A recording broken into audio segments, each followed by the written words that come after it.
Hello, today on my channel you will hear an amazing story about life. I hope you enjoy this story. This one struck me to the core. Honestly, I still can't forget it. Enjoy watching. The small, narrow strip of paper in her hands trembled and fell to the bathroom floor. No, it couldn't be. There was some kind of mistake. Here was the third to last test showing 2 perpendicular dashes with incredible power over every woman on Earth. Emily crouched on the edge of the tub, trying to gather her thoughts. There was no point in denying the obvious. For 10 days now, she'd been throwing up in the mornings. There was an aversion to food and, most importantly, gaps in the female calendar. Not so long ago, just a few months ago, this was not at all how she had envisioned such a scene with the news of her pregnancy. In her dream, she had solemnly presented the precious test in a long gift box to Jason. Jason, unable to believe his happiness, twirled her around the room in a waltz. She laughed happily at his emotional antics. It was like something out of some wonderful romantic movie. After all, she had gotten used to the idea that he was her soulmate, the one and only for life. She imagined what wonderful children they would have. The eldest, of course, was a boy, smart beyond his years, dark-haired, with daddy's gray eyes, and the youngest daughter, everyone's favorite, cheerful, with a doll's face and cute curls. Emily and Jason had been dating for almost 2 years, and they were clearly getting married. Relatives and acquaintances sincerely wished them, and did not even doubt that the young people sooner or later will decide to take this step. Well, Mom and Dad gave their daughter a 1-room apartment, and she moved there and began to arrange her own cozy nest. Everything was ready for family life. The young people met at a birthday party at Emily's father, a famous talented surgeon. Jason came with his father, the chief doctor of the clinic and the chief of the birthday boy. At first sight, they liked each other. Communication was easy and relaxed. The 2 years flew by like a blink of an eye. Relatives hinted, and friends said directly, "It's time to move to the next level." True among themselves, the potential bride and groom did not seriously discuss this issue. But everything is clear. They are good together. They can walk all night long, talk about any topic, joking and fooling around. Of course, this is true love. How could it not be? Jason had vaguely hinted at a future together, and Emily had already been looking through wedding magazines to keep up with the latest trends, so the long-awaited proposal hadn't taken her by surprise. Now, it seemed, the day had come. Jason, who'd been busy at work for the past 3 weeks, suddenly called first thing in the morning and in an unusually serious tone invited her to a restaurant that evening. So all day Emily had been terribly nervous. What if something went wrong? How will he do it? Loudly and in full voice, will ask, standing on one knee, to the quiet melody of a gray-haired violinist, or perhaps limited to a surprise with a ring in a glass. Emily would be happy with either option. She even rehearsed in front of the mirror on her face pleasant surprise, mixed with joy and embarrassment, and picked the most appropriate intonation in her voice to answer. But by the appointed time, the feelings had subsided. From excitement and worries remained only a slight trembling in the chest in anticipation of a wonderful turn in her fate. She waited. Finally came in handy elegant dress of light shade, long stored in the closet. For such an occasion, her hair was carefully arranged, fresh manicure perfectly matched with the outfit. On the chest of a small gold pendant, in the form of a heart with a tiny diamond, as a hint for the lover. The groom hadn't eaten much all evening, but his eyes were burning with excitement, and he looked pretty determined. Apparently, he just could not choose a convenient moment to start such an important conversation. The girl looked at him affectionately, trying to cheer him up with a look, saying, "Everything is all right. I love you too." And finally, the young man solemnly took in his hand a glass with wine sparkling in the rays of artificial light and said, "Emily, so you and I have known each other for so long and so well. You are wonderful, beautiful, intelligent." After these words, the girl modestly lost her gaze, as a bride should. And the groom continued, "You are my best friend. You have always understood me and supported me. And that's why I want you to be the first to know." Barely holding back a joyful smile and ignoring the bewilderment on Emily's face, he blurted out, "I've met the girl of my dreams, and I want to commit to her for the rest of my life." Emily felt like she'd been splashed with a gush of cold water. "What do you mean, dream girl?" What was she then? A friend, just a friend. The picture of reality suddenly gave a huge crack. The thoughts were confused, and every such question shattered the world into pieces. She nodded mechanically, unable to hear or understand the words, trying not to cry right there, in the middle of the restaurant, in front of dozens of respectable customers. Jason gently squeezed her hand in his and said something inspirational. She realized only a few phrases. "You're my little friend. I saw her and fell in love. I hope you're happy for me." She only kept silent. A nasty, prickly lump of resentment rose in her throat, preventing her from uttering a word. How could this be? How could her beloved Jason, the man she couldn't imagine her life without, turn out to be a traitor and a scoundrel? Yes, he'd never promised anything. But didn't he see how she felt about him? Why didn't he oppose her family's desire to marry them? Or maybe she was just imagining things? After dinner was over, Emily walked on her own 2 feet to the cab Jason had carefully hailed and got in. Only after she'd driven a few meters away from the restaurant did she vent to her emotions, sobbing loudly and tearfully. The cab driver looked around frightened and asked, "Girl, what's wrong with you? Are you sick?" "Yes, I'm sick," she tearfully uttered. Then she took a deep breath, gathered her will in a fist, and added, "Please come to the address as soon as possible." But nothing made sense to her anymore. The familiar world had collapsed. The sandcastle she had painstakingly and carefully built over the past years had crumbled into tiny grains of sand and scattered in the wind in an instant. Looking through the glass at the silhouettes of couples strolling along the sidewalk, the girl thought that her life was over. For a whole week, Emily lay in bed and did not leave the apartment. Thankfully, she worked as an notary's assistant for her own mother. Her mother and father took turns coming over, sitting down beside her with a sigh, pitying her and trying to cheer her up in every possible way. "Daughter, forget it." They said practically the same thing. "You still have everything ahead of you. If you broke up, it means you're not your man." Mom, just like in childhood, cooked a light chicken soup and persuaded her daughter to eat. Dad tried to distract her with different conversations, talking about work, fishing, and how the neighbors are doing. The girl only hid her face from her parents and remained stubbornly silent. It's easy for them to talk. They've been together for 30 years, right from high school. Emily didn't remember that they quarreled a lot or, God forbid, scandalized. They were lucky, and her life was over. She would never love anyone else, and she would never be happy. She'll die an old maid among a bunch of cats of different colors. These thoughts made her heart clench in her chest, and a new stream of hot, salty tears spilled out onto her cheeks. After crying out all her emotions and deciding for herself to lead a monastic life from now on, she slowly began to come back to reality. Suddenly she felt a terrible desire to go to her parents' house, to sit down at the common table again as before, and drink tea for a long time, talking to them about everything and nothing. The bright sun, which woke up after the endless winter, finally got rid of the threatening gray clouds pressing on it, announced to the whole world the beginning of the real spring, affectionately, like a mother or father, stroking the head and cheeks with warm rays and playfully looking into the eyes.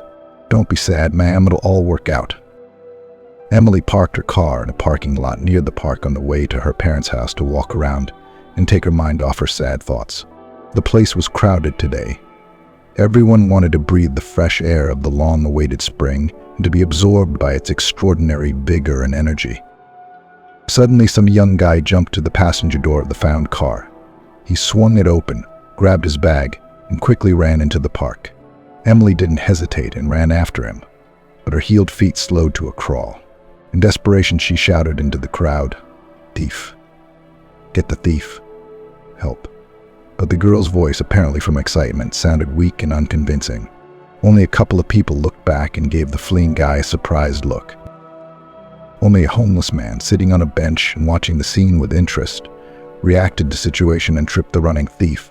He stumbled and fell down on the pavement, letting his prey out of his hands. The homeless man was not only smart, but also quick. He jumped up and picked up the stolen item.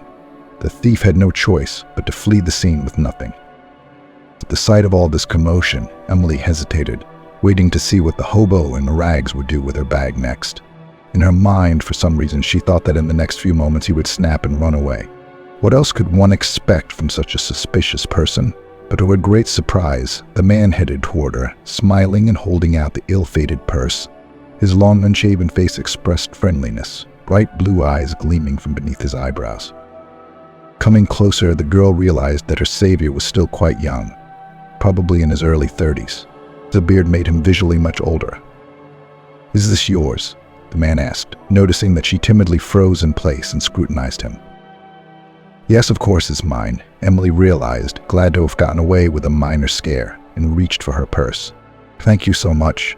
If it wasn't for you, I never would have caught up with him in my life." "You're welcome," the man replied simply. Still smiling good-naturedly, she pulled a couple bills out of her purse to thank the vagrant. "Take it, please. I am indebted to you." But to her surprise, the man refused, seeming even insulted and frowning.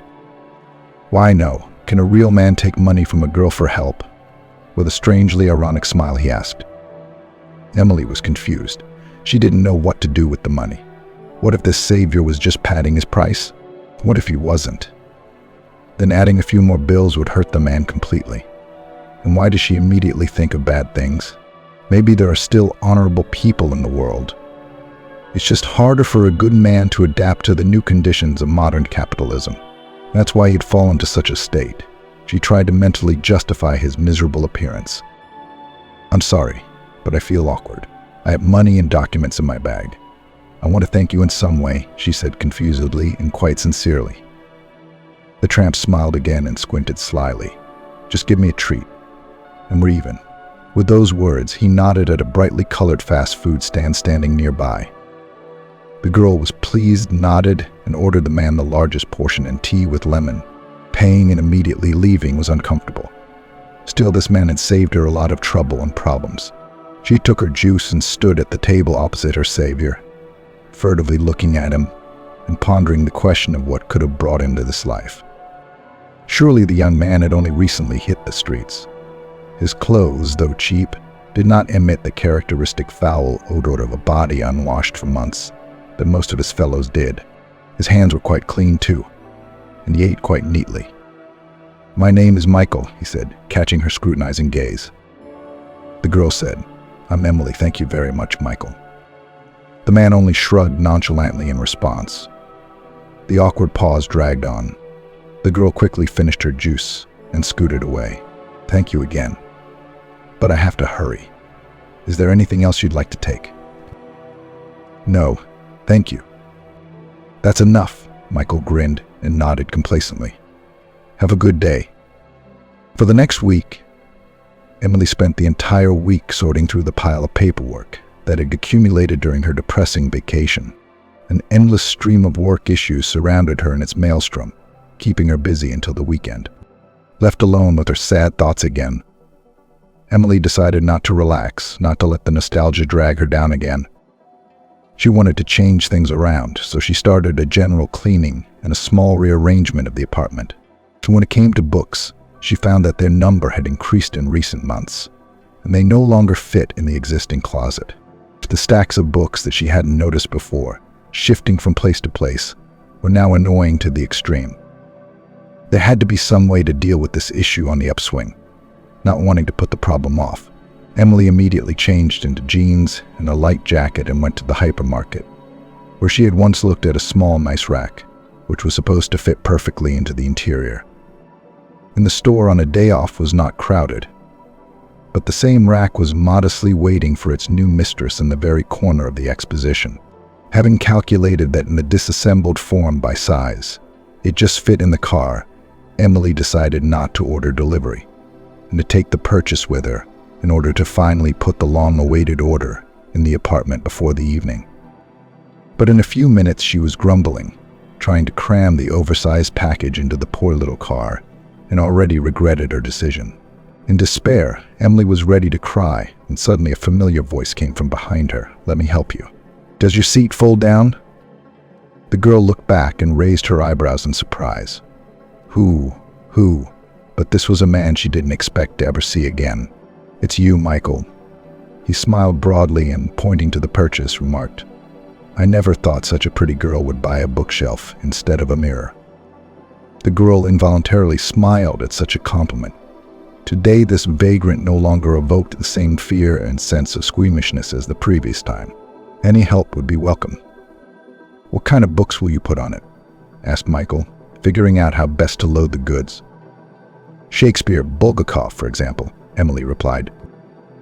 The young man became animated. "I love Bulgakov, especially The White Guard." The girl did not expect to hear such a statement from his lips. "I love it too. But The Master and Margarita is closer to my heart," she confessed embarrassedly. The young man nodded approvingly and said eagerly, "And have you seen the new production at the Youth Theater on this work? And I highly recommend it." Then he hesitated, noticing the bewilderment on her face, and explained, "I once helped them with props, so they let me watch the play." The young man still managed to place the purchase in the parlor, but it still interfered with driving. Looking at Emily's puzzled look at the driver's seat, he suggested, "If you want, I can go with you and hold it down." The young man was already arousing rather sympathy. Therefore, the girl did not hesitate long. "That would be very kind of you. And I'll give you a ride home later." She suddenly faltered, realizing that she had said something stupid. She didn't know if he had a home. But the man grinned good-naturedly, having guessed her thoughts, and gallantly opened the driver's door for her. On the way, they continued to talk about literature. Surprisingly, their reading habits coincided. Michael had a good knowledge of music. Too, he had unmistakably identified the composer of a symphony playing on the radio. Emily could not form a definitive opinion of her new acquaintance. He opened for her again and again unexpected facets. On the one hand, the well-read, intelligent, and clever young man aroused sincere interest. But on the other hand, those old patched clothes, long unshaven face, and overgrown hair were repulsive and raised many questions. Helping to unload the purchase from the trunk, Michael asked, "Is there someone to collect it? Or are you going to do it yourself?" Emily shrugged uncertainly. She'd been ready to move mountains in the morning, and she could do anything. Now her enthusiasm was all but gone. Who knows how much she'd have to do to get it right? "Maybe you could help me," she asked Michael out of the blue. He seemed pleased. "I'd love to. You owe me tea and a sandwich, as usual," he laughed, lifting the box easily onto his shoulders. As they made their way up to the floor, Emily was overcome with doubt. It was impossible to justify such frivolity on her part. If any of her acquaintances had seen who she'd invited to her apartment, no one would have understood the girl, and she herself did not understand how it happened. In the hallway, Michael took off his burden and his oversized robe, which frightened the girl, and remained in old worn jeans and a simple laundered t-shirt. In this form, he immediately transformed and looked like some hipster who hadn't been to the barbershop for a long time. Michael turned out to be a handyman. In just 30 to 40 minutes, the new rack took its place in the corner by the huge ficus, making the room even cozier. Emily immediately put her books on it and was pleased with the result. So over tea, they had an argument about the new book. They disagreed on the characterization of the main characters, and each tried to prove his point. Fear and distrust evaporated. They talked funny and laughed about the situation at the same time. And then they stopped talking. There was an awkward pause in the air. They seemed to be reading each other's thoughts, and it made them both uncomfortable. "I think it's time to go," the man said. Emily caught herself thinking that she didn't want to leave, but she asked aloud, "Where can I drop you, Michael?" The man shook his head. "Thank you, Emily. I'll get there myself." He put on his repulsive outerwear again and stomped off. He probably didn't want to leave either. Already on the landing, he looked back and casually, as if by accident, said, "I sit on that very park bench every Saturday." The week passed. Emily never forgot this mysterious young man, as if she had deliberately condemned herself to mental torment. So the thought of him was disturbing and exhilarating, and she could not resist the desire to see him again. It was as if by chance that Saturday she found herself in the park, condemning and justifying herself at the same time. What am I doing? Some strange vagrant, and I'm looking for a meeting with him, she scolded herself. But Michael was glad to see the girl from afar. He was probably hoping for a meeting too. Today he was wearing a better jacket, but it was also frayed off someone else's shoulder. Apparently, he tried to transform himself so that the girl wouldn't be ashamed to be around him. Emily hurried to explain that she had walked by accident and had forgotten that Michael had invited her here. The young man listened silently to the girl's confused excuses and smiled. They both felt like they were reading each other's thoughts again, and now they even liked it. Emily discovered a new sensation. It seemed that they could talk for hours about everything in the world without knowing anything about the other person's personal life. It's like a random hitchhiker on the train. You know you'll never see him again, so you don't have to pretend, and you can be yourself. Now, every Saturday they met in the park. The warm spring weather made for long walks. The first trees had blossomed, and the air was filled with a heady aroma. Emily and Michael drank coffee from paper cups and chatted all evening long. It didn't take long for the two of them to get to know each other. These meetings had become a habit, and they didn't want to part. So spring passed, and soft warm June took its place. Emily got a surprise at work. Jason had stopped by in her absence and left her an invitation to his wedding. For his best friend, he'd instructed her to pass it on. Emily grinned crookedly and opened the invitation card with a picture of her former lover in an embrace with some miniature-eyed stranger. Emily +1. Is that what it was called now? The girl's throat even caught. The sudden surge of old memories knocked her out of her usual rut. With thoughts rushing around in her head, no, I'm not going. Tormented all evening, strained smile and strained joy for the young. Suddenly an unexpected, adventurous idea appeared. What if I dressed up as Michael and took him with me as my new lover? Michael, I need your help again, she announced immediately upon meeting him, barely waiting for Saturday. Emily briefly outlined the nature of the request and waited with bated breath for his response. Then the young man seemed to see right through her. Would you want to teach your ex a lesson? There was no point in hiding the truth, and had to confess, yes, he hurt me a lot. The young man appreciated her candor. Okay, I agree to pretend with you a couple. At her mute question, he immediately remarked, I understand. I'll change my clothes and go to the premier room, and I'll pay for everything, the girl hastened to say. He looked at her sternly and said in a tone that tolerated no objection, I'm a man. I'll decide everything. Emily, though she liked this answer, worthy of a real man, but the excitement did not let go until the day of the celebration.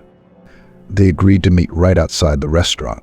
She chose a rather modest outfit, so as not to contrast with Michael's background, and even decided in the last resort to abandon the idea altogether. A cab pulled up. A stately young man got out of it. A stylish modern three-piece suit and a fashionable hairdo with a neat beard could not fail to attract attention. As Emily looked closer at the handsome stranger, she became numb. It was Michael himself. Only now it looked like he had stepped off the cover of a fashion magazine. The dumbfounded girl stood there, unable to move, but he came up smiling and elegantly offered her his hand. You look marvelous, Michael said gallantly. Emily finally came out of her stupor and said admiringly, I hardly recognized you. How did you manage to get a costume like that at the theater? We got it for the evening. Delay, he said briefly, without going into details, and he led her toward the restaurant. Yes, with such a beau was not ashamed to appear even at the wedding of the former.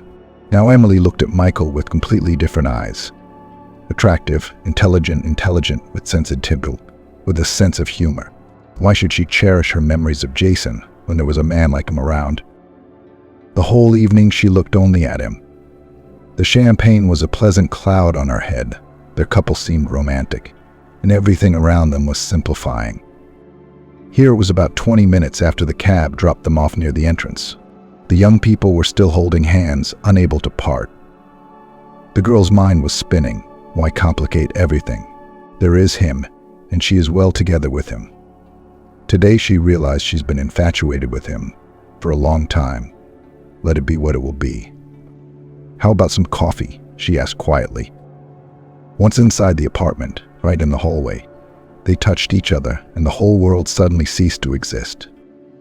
Now Emily was sitting in the bathroom with a positive pregnancy test from a man she knew almost nothing about. No last name, no background, no whereabouts, if any. She skipped the next 2 weeks after the memorable evening and didn't go to the park.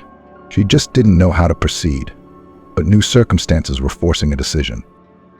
The young man sat on the same bench, again overgrown, again in old clothes. No miracle had happened. True, his gaze became more tender. Emily sat down next to him with a serious look and started the conversation. "Michael, I don't know anything about you, where you live, what you do for a living. Is it that important to you?" he asked. Emily exhaled and stated in a firm tone, "Yes, it matters. You got me pregnant." Michael was confused at first, but quickly came to his senses and said uncertainly, "Well, I guess that's a good thing." This reticence made the girl angry and desperate. "I don't understand anything between us. Do you want to be with me?" she said, but got no answer. At last she uttered, "I want you to meet my parents." Michael thought for a moment. "Okay, tell me the address and when to come," he said. The conversation didn't go any further, and they parted, agreeing to meet at her parents' house. Next day came. Emily warned her parents that her boyfriend was coming. The excitement had been building all morning. Today she would confess everything. How would they react to Michael and to this news? The ringing of the doorbell brought her to her senses. Michael stood on the doorstep, but his appearance did not make her happy at all. She froze in front of the open door in confusion. Michael appeared in all the glory of his plight. Unshaven and overgrown again. He didn't even seem to have cleaned himself up on purpose, so that there was no doubt who he was. In addition, he had the pungent odor of alcohol and tobacco to complete the image. He pushed the dazed Emily aside and walked into the living room in his shoes. There was no trace of his former polite demeanor. "So where's your daddy?" he asked in a loud voice. The difference with that former intelligent and touching young man was so striking that the girl could not utter a word. The mother recoiled from such an unexpected appearance and raised her eyebrows in surprise, and the father stepped forward to meet her. "Hello," stretched out his hand for greeting, trying to steer the situation in the right direction. But the young man with the drunken look of hatred only stared at the man's hand. And the surgeon, looking closely at the guest, suddenly asked, "Something in your face looks familiar to me. Have we not met before? I have a good memory." The young man said angrily, "A good one, you say? I guess you remember how you stabbed my father on the operating table 6 years ago, too. So did you forget about it right away? Buried, and that was the end of it?" So my father froze for a moment, remembering something, and then immediately gave out Johnson. So Michael grinned. "A good memory indeed. How do you sleep after that? Doesn't anyone disturb you in your sleep?" His eyes burned with anger and hatred. "My mother didn't even live a year after my father died. So I buried 2 of them, one after the other, all because of you, you bastard." Staggering, he continued, "For 5 years I've been plotting my revenge. First I wanted to hit you with a brick from around the corner. Then I wanted to get you thrown out of your job. But the last one was to make your princess miserable, abandoned vagrant. That would be worse than any punishment for you." The whole of him was like a loaded bomb, ready to explode at any second. Everyone listened in silence. He wanted to say something else, but suddenly, seeing the tears in the girl's huge, unhappy eyes, he stopped, turned around, and walked uncertainly toward the exit. He stopped beside Emily, said quietly, "I'm sorry," and walked out of the apartment. All 3 of them remained standing, listening to his quick footsteps on the stairs. Her mother was the first to come to her senses, closed the front door, and asked her husband, "Will you explain who this man is?" Tears spurted from Emily's eyes. "Daddy," she rushed to him. "How can it be? You know him. What happened to his father?" He only sighed heavily and replied, "Daughter, it's very complicated. You see, it wasn't me who operated on his father, it was Smith, Jason's father. He's the head doctor of the hospital now. Back then, he was just a regular surgeon. He accidentally nicked a major vessel during surgery, caused internal bleeding, and the patient died almost immediately. He would not have been forgiven for such a mistake. I had to take the blame, on the condition that he never came to the operating table again. Smith kept his word. Now he's doing a great job with administrative work. It happens." His daughter shook him by the shoulders. "You've got to tell him. He's going to hate you and blame you for his parents' deaths." "You don't have to tell anyone anything," the man said firmly. "You don't have to. He said a lot of mean things to you." But Emily was already sobbing, covering her face with her palms. She was shaking all over. "He's a good man, Daddy. You just don't know him. I'm expecting a baby with him." "Oh my God," Mother splayed her hands and sank into a chair. Father sighed and hugged his daughter affectionately. "Oh, Emily, you're my good girl. Why are you so unlucky with men?" The girl buried herself in his broad chest and cried. She cried for a long, long time, and her father gently stroked her head, holding his little, unwise daughter close to him.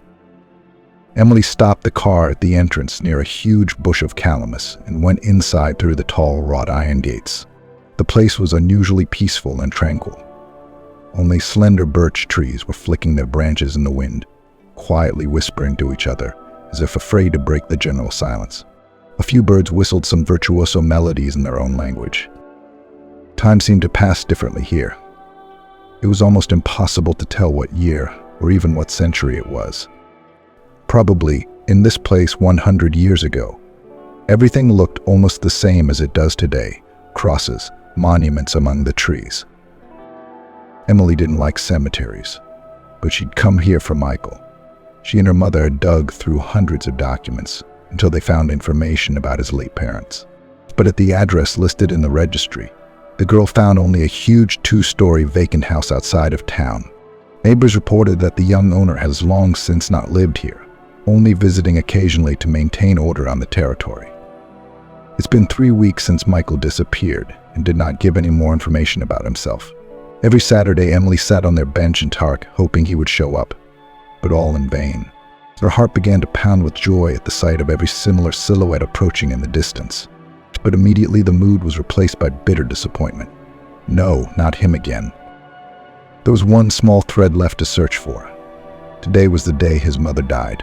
If he really felt that much about the loss of his family and had been plotting revenge for a long time, then he could not show up here today. And she wandered around the cemetery for about 20 minutes, reading the names on the monuments.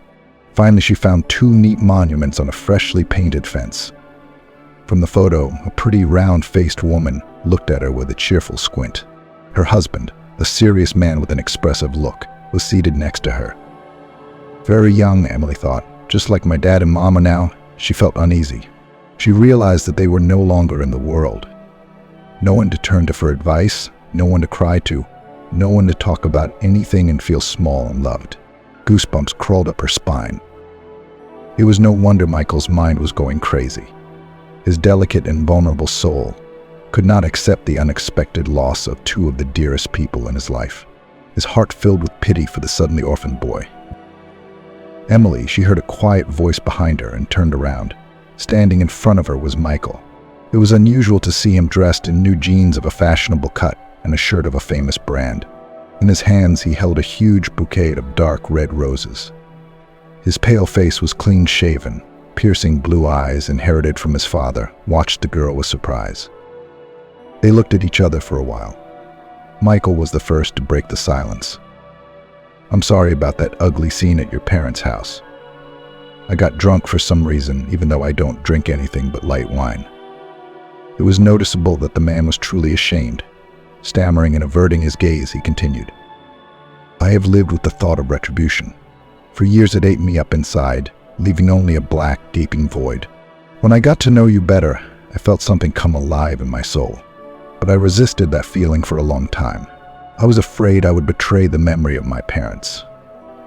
The moment I spoke out to your father, it was as if a veil of anger suddenly fell from me. It was gone, and I realized I loved you. Love was stronger than hate."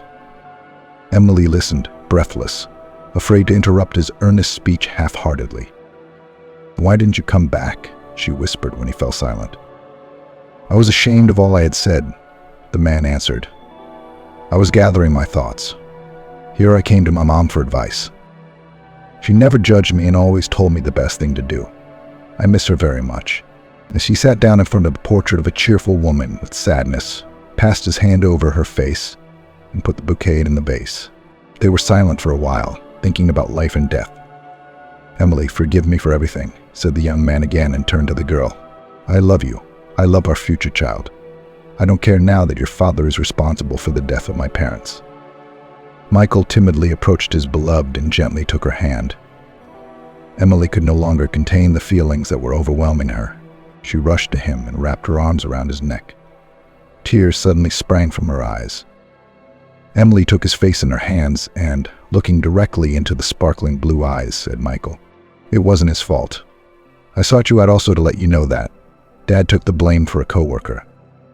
The young man grabbed her palm and began to cover it with kisses. I'm sorry. It doesn't matter anymore. I'm just a fool," he whispered to her fondly, pulling the girl close to him. The situation was safely resolved, and the young people no longer wanted to part for a moment. But now they had to get reacquainted. Michael turned out to be quite a successful entrepreneur. From his father, he inherited several warehouses and production facilities in the industrial zone of the city, which have always been in demand among traders. In one of the shops, the young man set up his own print shop. Orders were always enough, so there were no material problems. A few months flew by in pleasant troubles as in a blink of an eye. Emily and Michael signed, then moved into the same empty house, where after the shocking deaths of his parents, the young man could no longer be alone. For several years, Michael met here only deafening dead silence, giving birth to the empty rooms echoing. But now the hearth was once again filled with vitality and warmth. Love filled every corner in joyful anticipation of the new member of the family. It seemed to Emily that she was in a fairy tale, and this idyll would last forever. That's why when she saw her husband's concerned face when he came home from work one day, she was terrified. "Michael, what's wrong?" Dad at first tried to hide the existence of trouble, but then still admitted to the problems. It turned out that some suspicious people had been pressing him for a long time, demanding that he sell his premises to them. Michael waved away, ignored their attacks, and recently it came to threats against him. "These people are capable of anything," he admitted to Emily, "real thugs. I don't know what to expect from them next time. So we should report them to the police," Emily suggested eagerly. Her husband only grinned and shook his head sadly. "I did. They said when something happens, then come back. Until then, they can't do anything." The young woman walked over to her husband's drooping head and put her arm around his shoulders. "Michael, don't worry. The two of us will get through this." The man looked fondly at his spouse's rounded tummy and corrected her with a smile. "The three of us." The beloved woman laughed merrily, and the tense atmosphere was immediately diffused. But Michael's fears were justified. Just a couple days later, having decided to come early to work, he could not even get into his territory. So this is where his shop floor workers were stomping around in bewilderment. Armed men in uniform stood at the entrance and would not let anyone in. And Michael was given a copy of the certificate of ownership of the new owners and debt receipts, written in his father's hand before his death. According to these documents, his father had not returned the large sum of money that had been pledged against the premises. The young man stood at the gate and stared at the papers in his hands like a mesmerized man.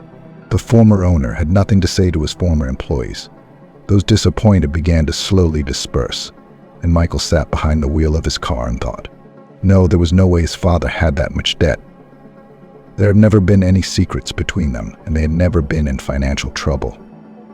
Michael remembered the recent threats, and the picture came together. The more he analyzed the situation, the more certainty grew that this was a routine raid. He even shook with nervous tension. He realized that it was useless to search for the truth. Everything had been thought out. The right people had been bribed. In the best case, he would simply take a statement to the police, to send a reply with a formal excuse after a while. With anger and powerlessness, the thoughts in his head became muddled. In desperation, he started the car engine and sped off. So once on the highway, Michael didn't know what he was doing or where he was going. He just pressed the gas pedal to the floor. Suddenly, a sober thought flashed through his mind. What am I doing? It's not worth it. So the main thing is that I have my beloved Emily, and soon the baby will be born. She said it clearly. Together we will survive everything.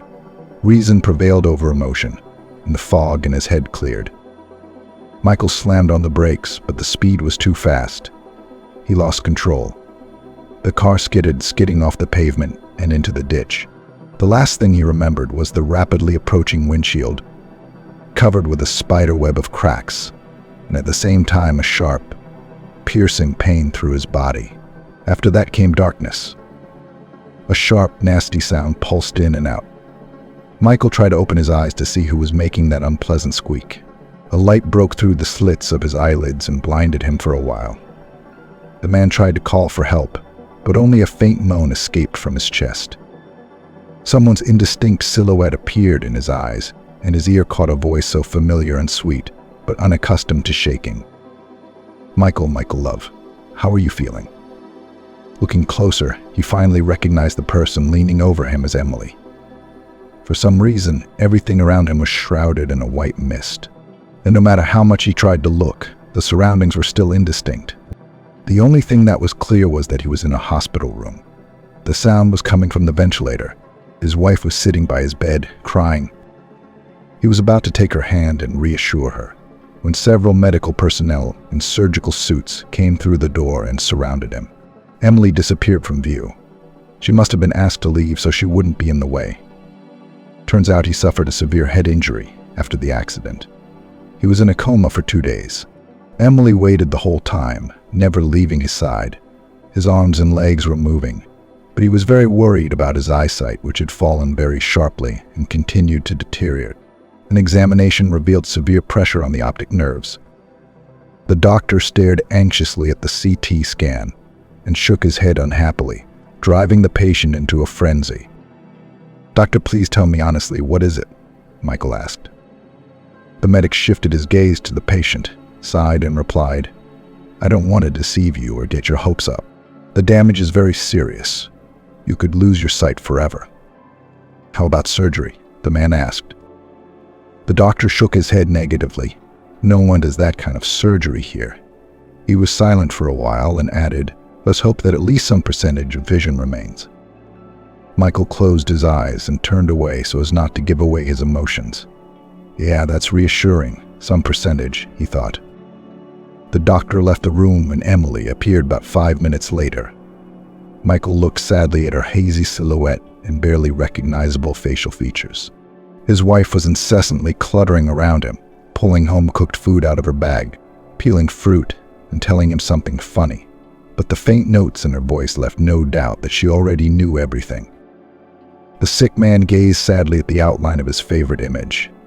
Perhaps soon he would not be able to admire her beauty, that sweet, neat nose, the beating strands of hair falling stubbornly over her face, the graceful curve of her shoulders. He would never see his child either. Michael closed his eyes and imagined having to spend the rest of his life in total darkness. The sensation made him feel even worse. The man suddenly caught himself in the cowardly thought that he wanted the rest of his life to be as short as possible. Emily had sensed her husband's mood since she was practically at his bedside all day long. She felt she had no right to show her emotions at home. She would cry into her pillow, but in the morning she would invariably put on makeup, put on a smile and rush to the hospital to support her beloved husband. The woman realized that if she gave up, he would break down and become depressed.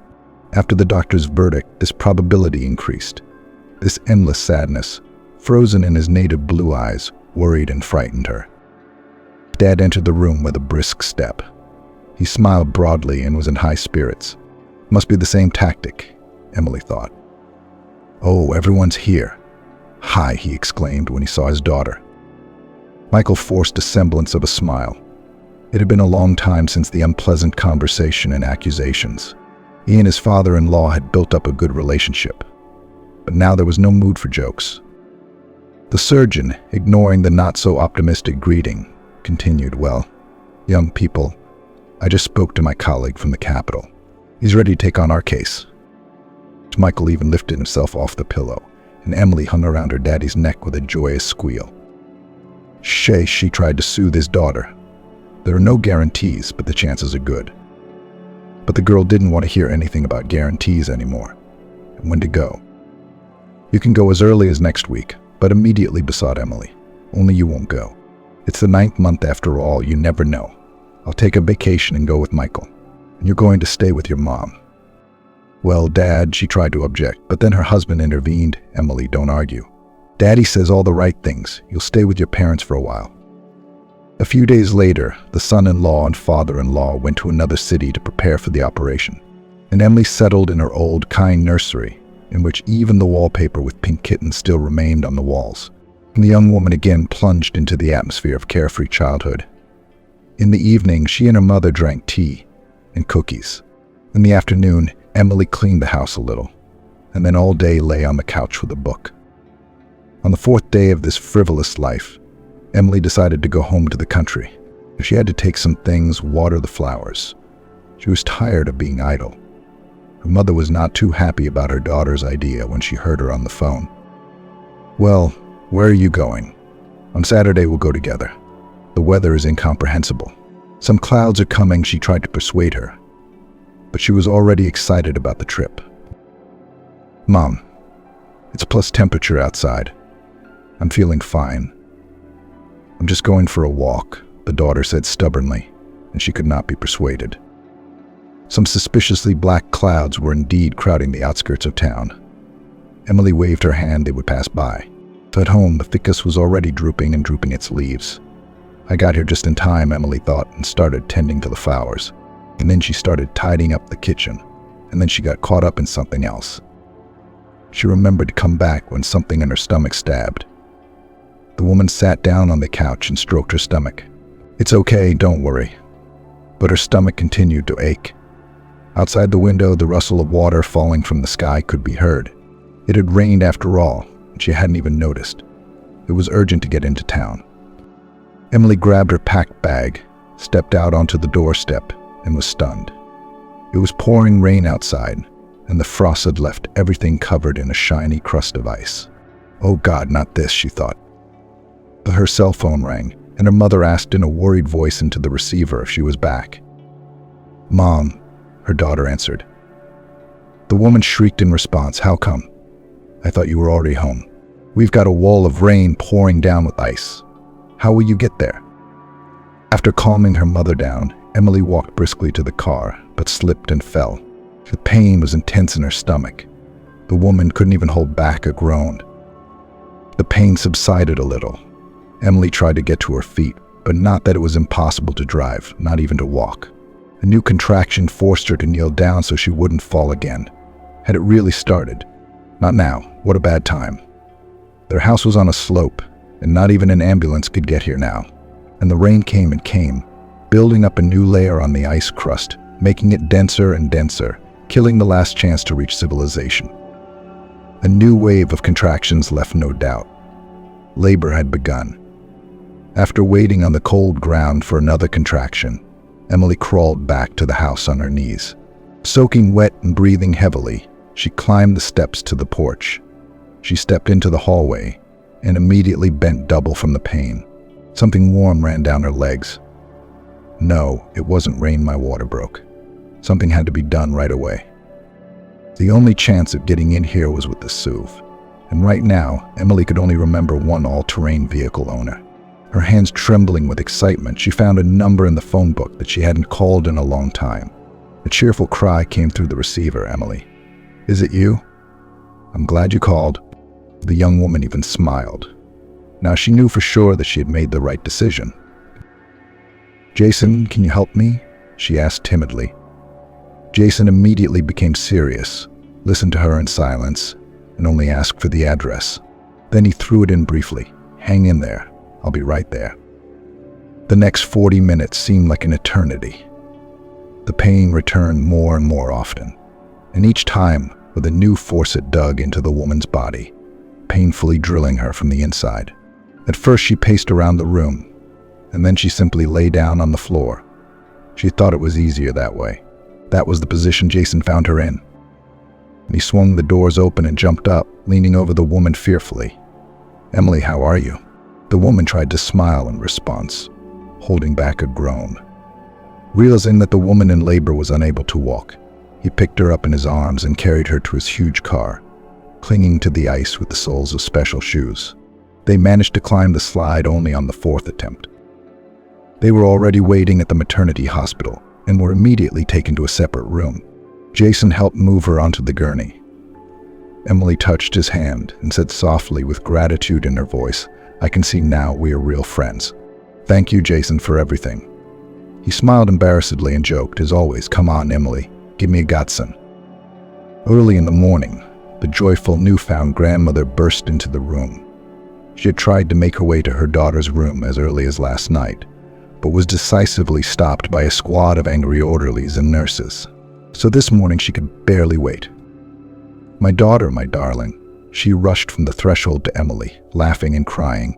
At the same time, when she saw the crib with Ben by the window, she froze and, breathing a little, tiptoed over to the crib. "My goodness, how tiny," she whispered delightedly, leaned over her grandson and splashed her hands. The baby slept soundly, smacking his tiny lips. Even a phone call couldn't rouse him from a sound sleep after a hearty breakfast. "Daddy's calling," Emily said, glancing at the cell phone screen. "Daughter, honey," came through the receiver. "Congratulations on the birth of your son, and thank you for your grandson." Emily laughed joyfully.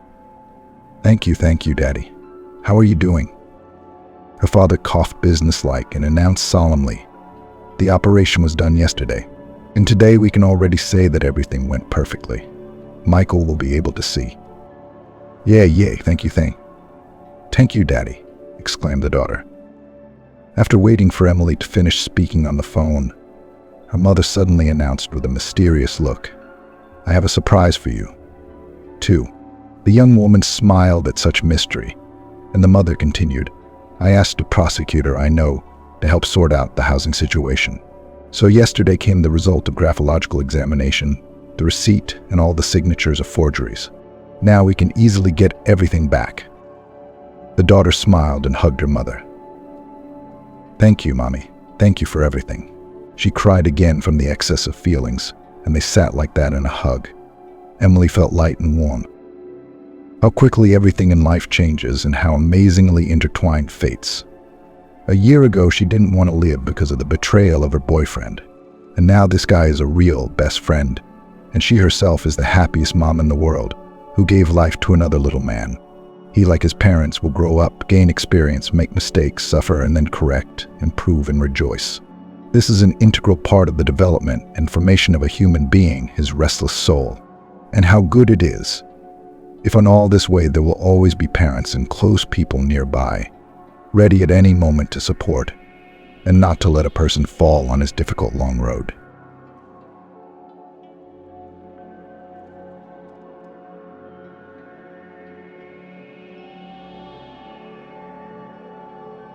A bankrupt rich man came to visit his mother, who was abandoned in the middle of nowhere 5 years ago.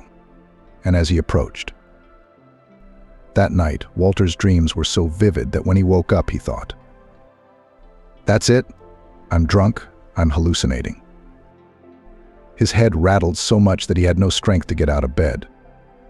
The man rolled over onto his side with difficulty and slowly got up. There were pills somewhere. He pulled out the nightstand drawer, fumbled inside with his hand to dissolve the pill in a glass of water. Walter drank and lay down again. He dreamt of his father that night. He was angry with his son, swearing and shouting. But what he did to his mother. "You're selfish and mean," his father said. And Walter stood in front of him as he had years before, as a child, and did not look up. "Mother spent her whole life raising you, denied herself an extra dress. And the dream was so explicit that Walter could almost physically feel the slap his father had given him. It was at this moment that his mother had to stand up for her son. She had always protected him from everyone, calmed his father when he was angry, defended him in front of his teachers at school, scolded the neighborhood kids, taking away his bicycle. Where is the mother? His father was getting more and more unruly. He was about to take off his belt and give Walter a beating. But Mum wasn't in the dream. She never came to save her son. And that realization made me feel cold inside. Fear gripped his whole body and cold sweat broke out on his forehead. Walter woke up covered in sweat. The man hadn't seen his mother in 5 years. Maybe she's dead, he thought, and that thought made his head crack even harder. Walter slowly looked around the room. Slowly he began to remember everything that had happened the day before. The bailiffs had shown up at the office yesterday with a notice that Walter no longer owned the firm, his accounts were seized, and he had to leave the flat within 10 days. "What the fuck are you guys doing?" Walter raged. "Let's get the hell out of here or I'll call security." The man reached for the phone to dial the number of the head of security, but the uniformed man held out an ordinance to him. "What's this? What are you pulling at me?"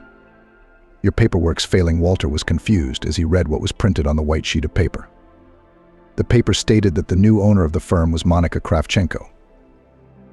Wait, the man said in a more peaceful tone. Can I call the owner of this Monica who is in the paper here? I'll try to find out everything. I know her. Please, the man in uniform said indifferently. Just do your best. We won't be here long. Walter frantically dialed Monica's number, not understanding what had happened or why she owned his firm. This is some kind of misunderstanding, he thought. For a moment, the man thought he was being pranked, like on a famous TV show. Now the door will open and a film crew will come in. Everyone will shout it's a prank. A polite voice is heard in the receiver. The subscriber is temporarily unavailable. Shit, Walter cursed. You can only take your personal belongings. Everything else must stay in the office. And seeing that his attempts to reach the new owner had failed, the bailiff pointed to the door. Please. Still uncomprehending, the man headed for the door. On his way out, he mumbled, I'll call the lawyers, I'll sort it all out. This is a misunderstanding. It's your right. The uniformed man replied calmly, locking the door behind Walter. Have a good day. Leaving the office, Walter dialed George's number. George was a childhood friend. George. We need to meet, the man said when his mate's voice came through the phone. I'm in trouble. No problem, Brother George replied. Where and when? Let's meet at our bar on the seafront. Get there as soon as you can. All right? I will. When George walked through the door, Walter had almost emptied the bottle of whiskey. Will you have a drink? He asked his friend, and without waiting for an answer, poured the rest into the glass. Goov, one more, and get something to eat. You've got a lot on your plate. Bro George looked at his friend critically. What's the occasion? You won't believe this. I got kicked out of my own office today. And they said my accounts are blocked, and I have to get out of my flat within 10 days. So you see, they kicked you out of your own firm and won't let you back into your flat, George replied calmly. He sipped from his glass and took a bite of lemon slices. Everything seemed fine with you, no problems. I don't understand it either, Walter said in a stammering voice. But the main thing, mate, you don't know the most important thing. They showed me a paper that says I'm no longer the owner of the company, but the new owner. Who do you think? George looked with interest at his friend, who was already pouring from the bottle brought by the waiter. The man drank the whiskey, emptied the glass completely, trying to concentrate his gaze, looked into his mate's eyes. The new owner of the firm is Monica Kravchenko. He said these words sarcastically, slowly, deliberately stretching each syllable so that George would understand faster. You're Monica? George seemed surprised. How so? Did you sign the firm over to her? Are you stupid or what? It's enough that you provide for her with her boutique spas, foreign resorts. I wouldn't have thought of that. Then how did she come to own your firm and your flat? George had a drink too. I know. Walter slammed his fist on the table, drawing the attention of the other bar patrons. The guard at the door tensed up, stretching, ready to throw the rowdy customer out the door. Let's ask her. He took out his smartphone and dialed Monica's number, which was marked as favorite in his contacts. But the caller was still unavailable. No answer, bitch. The man swore. How about the spa? George suggested. That's where the girls usually switch their phones off. Damn it, Walter poured the glasses again. In the morning, he could hardly remember everything that happened afterwards, seeing that he'd had too much to drink. To avoid unnecessary trouble, the guard asked the friends to leave. Walter was indignant, trying to fight with the security guard. George persisted in dragging him into the air. He was assisted in this by the guard. George shoved Walter into the taxi and got in the front seat himself. Walter didn't remember anything else. Walter woke up in his bed with the realization that it was no longer his own. He slapped his bare feet on the floor. The man stalked into the kitchen, hoping there was something to drink in the fridge. George, that's the kind of friend you are. You could have supplied me with something for my hangover, Walter thought, unable to find anything that would help his health. Sighing heavily, He headed for the shower to get some relief and get back to normal. The jets of water were refreshing. For a moment, Walter's memory told him that the bailiff's paperwork had not mentioned his car. I'm going to go see Monica. Let her tell me how she so cleverly took over my firm, the man thought, drying himself with a fluffy towel. He hastily drank a cup of coffee, pulled on jeans and a t-shirt, and left the flat. There was no car in the yard. Walter remembered that he had left it outside the office. When he took a taxi to the office center, he was happy to see that his Jeep was parked in the car park. From the car, the man decided to call the office. Yes, Walter, the friendly voice of Mandy's secretary, answered the phone. Is anyone in my office? No, I'm in the waiting room. No one's come in, she answered. And when will you be here? Without answering the girl's question, he asked another. Has Monica been in? No, I said. No one's here. All right, work. Anyway, listen. Close everything up and go home. Get some rest. I'll call you later when there's news. The man turned the key in the ignition and drove out of the car park. He was determined. Now this bitch will explain everything. She'll tell me everything. I trusted her like I trusted myself. How did she manage to pull this on me? The Jeep flew down the avenue, overtaking cars, trolleybuses, buses. Walter imagined Monica telling him, honey, it was just a joke and everything would fall back into place. Entering the entrance of the house where his mistress lived, Walter pressed the button for the lift. But the lift was still not coming. He stood for a while and decided to climb the stairs to the 8th floor. The bell to the girl's flat rang with a cheerful trill. No one answered. Walter pressed the button again. Finally, the door opened. Monica stood on the threshold. You, what are you doing here? She asked. But Walter pushed her away and walked inside. You tell me what you're doing. Yesterday I found out that you've taken over my company and my flat and embezzled my bank accounts. The man went into the living room. Monica followed him leisurely, wrapping up her dressing gown. Why aren't you saying anything? Why are you flapping your eyes at me? The girl looked at Walter confusedly, with fear in her eyes. Suddenly the door to the bedroom opened and George came out. Now confusion appeared in Walter's eyes. It's you. What are you doing here? He asked his friend. I was asleep, as you see, he replied. Why here? Walter still didn't understand.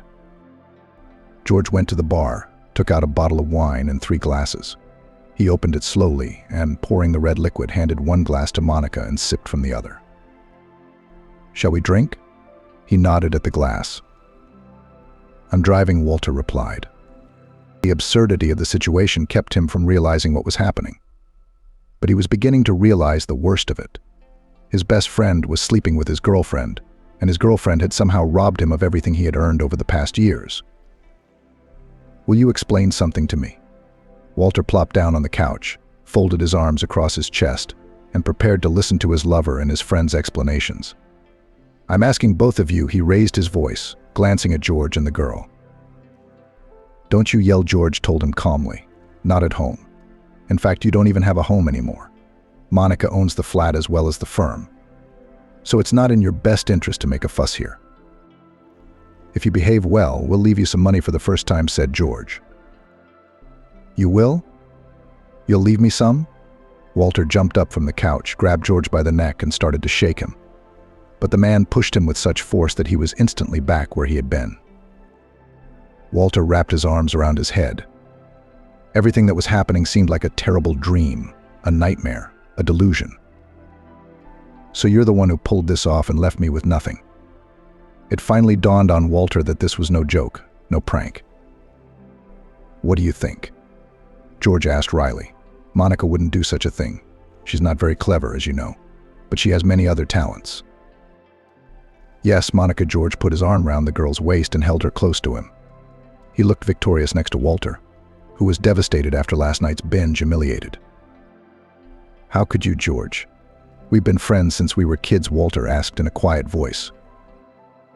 Friends? George let go of Monica and walked over to Walter, who was sitting on the couch. He leaned over him, his gaze angry and prickly. Is that what friends do? You always acted like a king. always taking the best for yourself. I had to make do with what was left. You had the best girls, the best clothes. Your parents even gave you a car freshman year. I was always your shadow, always rushing to your aid when you were whining, "George, help." Like yesterday, I came to you as soon as you called. Only that was the last time. Saying something like that? Walter tried to get a word in edgewise. "Shut up and listen." George cut him off. "I'll be running the firm from now on. Monica is just a formality. Without her, I couldn't have gotten the business away from you. I mean, you were head over heels in love with her. Fool. But you've always been emotionally driven and you've never thought straight. You're also too young and overconfident. No, Walter, you have no sense of self-preservation. And in this day and age, you can't trust anyone. You hear me? Not even the woman who spends the night with you. And you're the one who likes to talk about your successes," George continued. "So how much do you need for the first time? I'm not greedy. I can slip a few $1,000s from your old accounts." "Fuck you," Walter got up from the couch, looked angrily at his former, now no longer friend. Then he looked at Monica. "You're still a doormat, just like you were a doormat. You think he needs you? He'd trade you for another girl with longer legs." "All right, that's enough." George interrupted Walter. "Get out of here. Get out of here. And I don't want to see you again." George pushed Walter towards the exit. Back in the flat, he took out his suitcase and began to pack. A black anger was ripening in the man's soul, developing a filth-stinking, nasty, unbearable filth. Rolling the suitcase into the hallway, Walter returned to the bedroom and opened the safe. It was a good thing he'd been smart enough to keep at least some cash. He put a few wads of money into the suitcase, opened the door and left the flat. The man had nowhere to go. He had been driving around the city for several hours, wondering if he could stay at a holiday resort on the bay. It was a good idea in itself, but Walter didn't want to be alone. He needed to talk, alone in nature. Only a bottle would do. Without noticing, Walter drove out of town. He remembered his nightmare. Why hadn't he dreamt about his mother? She always stood up for Walter when his father scolded him. The decision came naturally. He would go to the remote village where he had taken his mother 5 years ago. It was time to apologize for everything, to repent for getting rid of an aging woman, to live a life of pleasure, to fall to his knees and beg, plead, forgive him. Just so long as Mum was alive. Walter's mother, Tiffany, was originally from Vermont. Her parents lived in a lakeside village near a nature preserve. They worked on a ranch. Unlike other families that had 5 or 6 children, Tiffany's parents did not have many children. After giving birth to a daughter, Tiffany's mother underwent a complicated surgery and was unable to have any more children. The father, who had always wanted multiple sons, accepted it, but Tiffany grew up surprisingly docile. She helped her father and mother with everything. She carried water, stacked firewood, weeded the vegetable garden. Gradually, her father even began to take her hunting and fishing. Her mother tried to teach her the wisdom of cooking. On long winter evenings, they spun, knitted and sewed warm clothes together: socks, mittens, hats, waistcoats. When Tiffany finished 9 grades, she was ready to leave for New York. The village slowly began to die out. The young people were moving away. Houses were falling into disrepair, left without owners.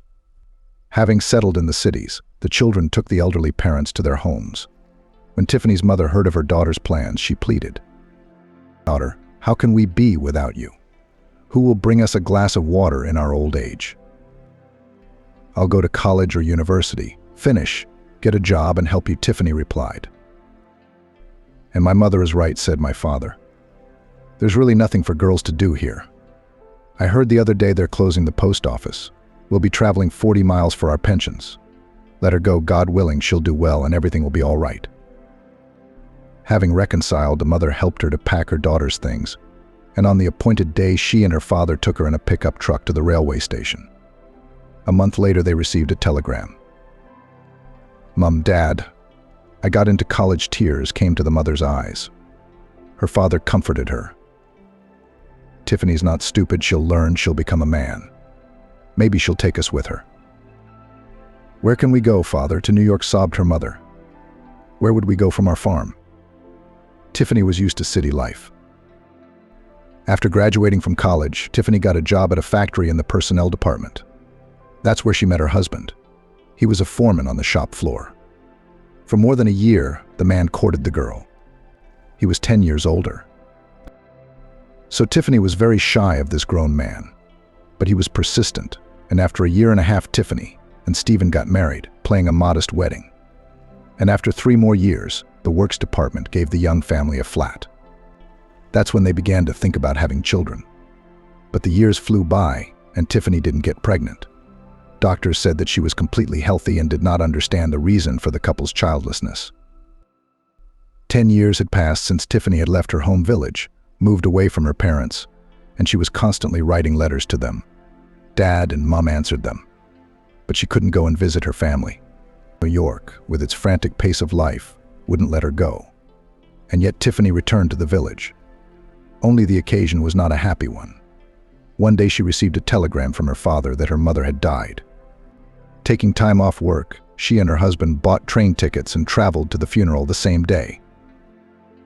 As they walked through the village streets to their home, Tiffany was struck by how different everything was. The windows of the ramshackle houses were boarded up. There were no flowering plants in the front gardens, and the cows and chickens could not be heard mooing in the yards. The village was dying. A few neighbors, mostly old men and women, stood at the gate of her father's house, black shawls tied around their heads. Tiffany walked into the house. On a stool stood the coffin in which her mother lay. The young woman cried as she crouched down beside it. She stroked her mother's head, her hands, gazing into her dead, peaceful expression. It was as if Mum was sound asleep. Only from that sleep there would never again be an awakening. After the wake, when the neighbors had dispersed, Tiffany and Stephen remained seated at the table with their father. "That's it, daughter. Our mum's gone," the man said softly. "She was ill. That's understandable. It's just a pity she didn't get to see her grandchildren." "Daddy, we can't have boys," Tiffany complained. She noticed her husband's reproachful look and lowered her eyes. "Do the doctors say they're just throwing up their hands?" Dad asked. "They say we're both healthy," she shrugged her shoulders. "Apparently our time has not yet come to become parents." "It's not the time," sighed the father. "Sins do not give." "What are our sins, Daddy?" Tiffany got excited. "Maybe you do, maybe you don't. Sin is a multi-generational thing. You don't hear its reverberations right away. But you should repent for the sins of your ancestors." "Well, it's time to go to bed. I'll go close up the cattle, and you make yourselves comfortable. We'll talk in the morning." And in the morning the father woke up the sleeping couple and took his daughter and son-in-law to the forest. They walked for a long time along a narrow path until they came to a waterfall, a turbulent stream of water jets falling down from a high rock, creating an iridescent fountain of splashes in the sunlight. The spray played with different colors, flying in a fine trot in all directions. In the bowl at the foot of the waterfall, the water calmed down, allowing me to see the reflection of my face, slightly distorted by the movement of the water. "Take off your clothes," Father ordered. "Dip yourself in the water 3 times and cross yourself." "Am I not baptized?" Stephen tried to object, to whom the whole ritual seemed like nonsense. "Just say, 'Forgive me, Lord,'" the man said firmly, stroking his gray beard. "He might hear you. We're not Christians." Tiffany and Stephen went down to the waterfall bowl and did as their father had instructed. They walked home in silence, each thinking about something different. At dinner, Father said, "The old people used to say, if someone dies in a family and a child appears in the same year, it means that God has forgiven the sins of the deceased. God is merciful. He will forgive our mum and give you children." Stephen looked at his father-in-law in surprise. Tiffany only spoke, "God willing, Daddy, God willing." A month later, the woman found out she was pregnant. And in May, she and her husband had a beautiful baby boy, Walter. The couple was happy they couldn't get enough of the baby. The joy of the birth of a son overshadowed the death of Tiffany's father. The news that came from the neighbors, already after the funeral of the man, for 10 years of childless life they managed to save money. Therefore, immediately after the birth of their son, Tiffany and Stephen bought a cooperative 2-room flat in a new building, in which a separate room was allocated for Walter. Stephen quickly sobered up from the euphoria of becoming a father. He tried to teach his son to work hard, be responsible, and stand up for himself. But Tiffany continued to nurse him like a hen. "You're too hard on your son," Stephen, she told her husband, who made her 3-year-old son take out the bin. "He is still very young. It's nothing, he can lift a cup, but will he carry the bucket away?" On weekends, his father dragged his son to the park for a jog, made him do push-ups and pull-ups on the bar. And when he was 5 years old, he gave him to a boxing class. However, after the first bruise received by his son at the training, his mother flatly refused to take the child to boxing. "Do you want to make your only son an invalid?" She objected to her husband's arguments that the boy should grow up to be a man. Stephen was madly in love with his wife. It was difficult for him to argue with her. The man tried to avoid the slightest cause for quarrel, so in most cases Tiffany was able to win the right to bring up her son as she wanted. Walter was never denied anything. The best toys, a bicycle, beautiful things bought in brand-name shops, all this was taken for granted. Walter was not a stupid boy, though. At school, he studied for a solid 4. Teachers praised the bright pupil, but his discipline was lousy. With his friend George, who lived in the next door, they were always inventing new pranks. One day they bought a rat from a pet shop and put it in the teacher's desk drawer. When she opened it to take out her notebook, she nearly fainted. The mother was summoned to the principal's office. Blushing, she apologized for her son and promised that she would have a very serious talk with him at home. The next day, Walter and George broke a window in the teacher's lounge by throwing a basketball at it. Tiffany had to tell her husband. The principal strictly ordered that new glass be put into the window frame immediately, but the woman herself could not do it. As punishment, Walter was banned from the yard for a week. During spring break, he sat at home, looking out the window as the boys played in the yard. Still, Tiffany's son's childhood was no worse than other children's. In the 9th grade, Walter was given a moped for his birthday. At the end of the first year of the institute, his father bought him a new car. Parents loved their son with all their hearts, and no matter how hard they tried to bring him up in strictness, paid for his growing needs. After graduating from the economics department of the institute, the boy got a job in a large trading firm. "I'm not going to work for my uncle all my life," he told his parents. "Here I will gain experience, learn how everything is actually arranged there. I'll open my own firm." Father by that time had already retired, but continued to work, having traveled a long professional path from a simple worker to the master of the shop, and then the head of production. He thought that trade was not a serious business. The man repeatedly persuaded his son to go to work at the plant in the planning and economic department, but he only waved him away. "Here is your factory, the last century," said Walter. "The future is in business." Dad just shook his head. He thought that business was all about bandits, while an honest man should work for the good of his country. He himself lived like that until the last day, every morning passing through the factory gate.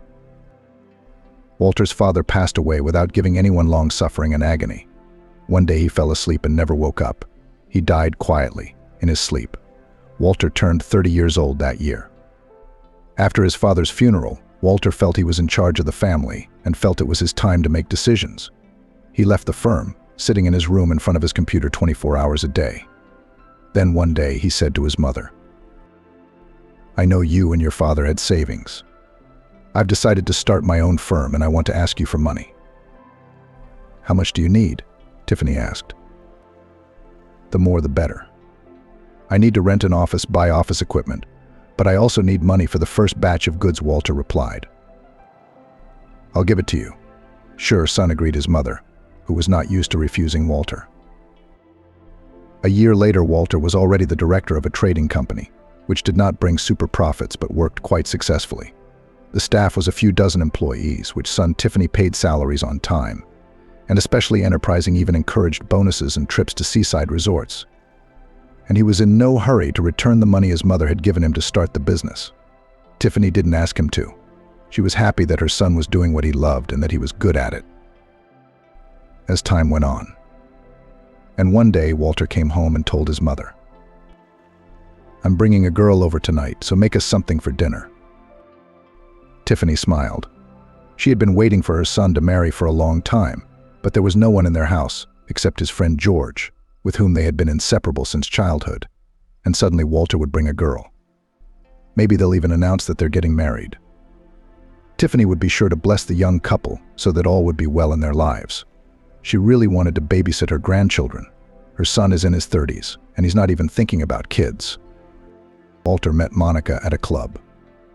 A spectacular girl in a short, tight dress immediately attracted the attention of the guy. Bright, with a defiant look. She was the kind of girl they say pretty devil. She sat behind the bar and slowly sipped her cocktail. "Do you miss me?" Walter asked and sat down next to her. The girl looked at him with an appraising gaze. Apparently she liked the young man, decently dressed, attractive, and when he pulled his wallet out of his pocket, took out a large note and handed it to the bartender, saying, "I'll have a whiskey and the girl will have whatever she's drinking." The pretty girl smiled white-hot. Walter, the man, introduced himself. "Monica," the girl said, stretching her name slightly. "I mean here alone." "What are you interested in?" The girl was obviously flirting with her new acquaintance. "Very serious," Walter said, and put his palm on Monica's waist. "Be careful," she warned him. "I might hurt you." How could such a sweet, charming girl offend a poor, lonely guy? I wouldn't believe it. Walter tried to make a joke. "Here's to introductions," he drank, pushed the glass away from him, and said to the bartender mate, "Do it again." Monica, sipping her cocktail leisurely, looked at the man. "Are you alone?" the girl asked. "Not exactly. My friend and I agreed to meet here, to have a little fun, and all that work and work," answered Walter, calculating the next portion of whiskey. "So I'm the third extra?" Monica made a jokingly sad expression on her face. "Where does poor Walter work that he's so tired?" "Poor Walter works at his own firm." "Wait, what's poor Walter?" "He's not poor. He's a very rich man." He started to flounder a bit. "There's my friend George." George came to the counter. Walter introduced George to his new girlfriend, and the group moved into the lounge and took a table. Walter found himself liking Monica more and more, and this liking grew in proportion to the drink. The club was already closing when the group poured out into the street. Monica put her arms around Walter's neck and whispered, "Would you like to continue the evening?" "I'd love to," Walter mumbled. "Then let's go back to my place." "Do you have a drink?" she asked, pulling him close to her by his slim waist. "Do you have any?" Walter spent the night at Monica's, and in the morning, barely able to get his head off the pillow, decided to call George. He had to get home somehow, and George hadn't had much to drink last night. Might as well pick him up brotherly. The phone rang with long beeps. No one answered. "You're up, sweetheart." "Good morning." Monica stretched sweetly in bed. She reached over to the bedside table, where a bottle of champagne stood. She poured it into a glass, drank it, and handed it to Walter. "Want some?" "It'll give you a headache." Monica waved her head, tossing her hair over the pillow. "Don't you have anything stronger?" Walter asked. "Come on, anyway." "There's no ride home," he agreed. "What about a taxi? Or do you just not want to go?" Monica wagged her finger at him. Walter fell into the hottie's arms. Finally, tearing themselves away from each other, they lay silent, breathing heavily. Walter was the first to break the silence. "I'm kind of hungry. Should I cook something to eat?" No cooking. "I hate the cooker and everything that goes with it," she said flatly. "Why don't we go out and have lunch?" "Where?" "A restaurant, for example." "Let's do that." Walter decided that this wonderful night must have a beautiful ending. "I'll just make one phone call," he said. "Okay.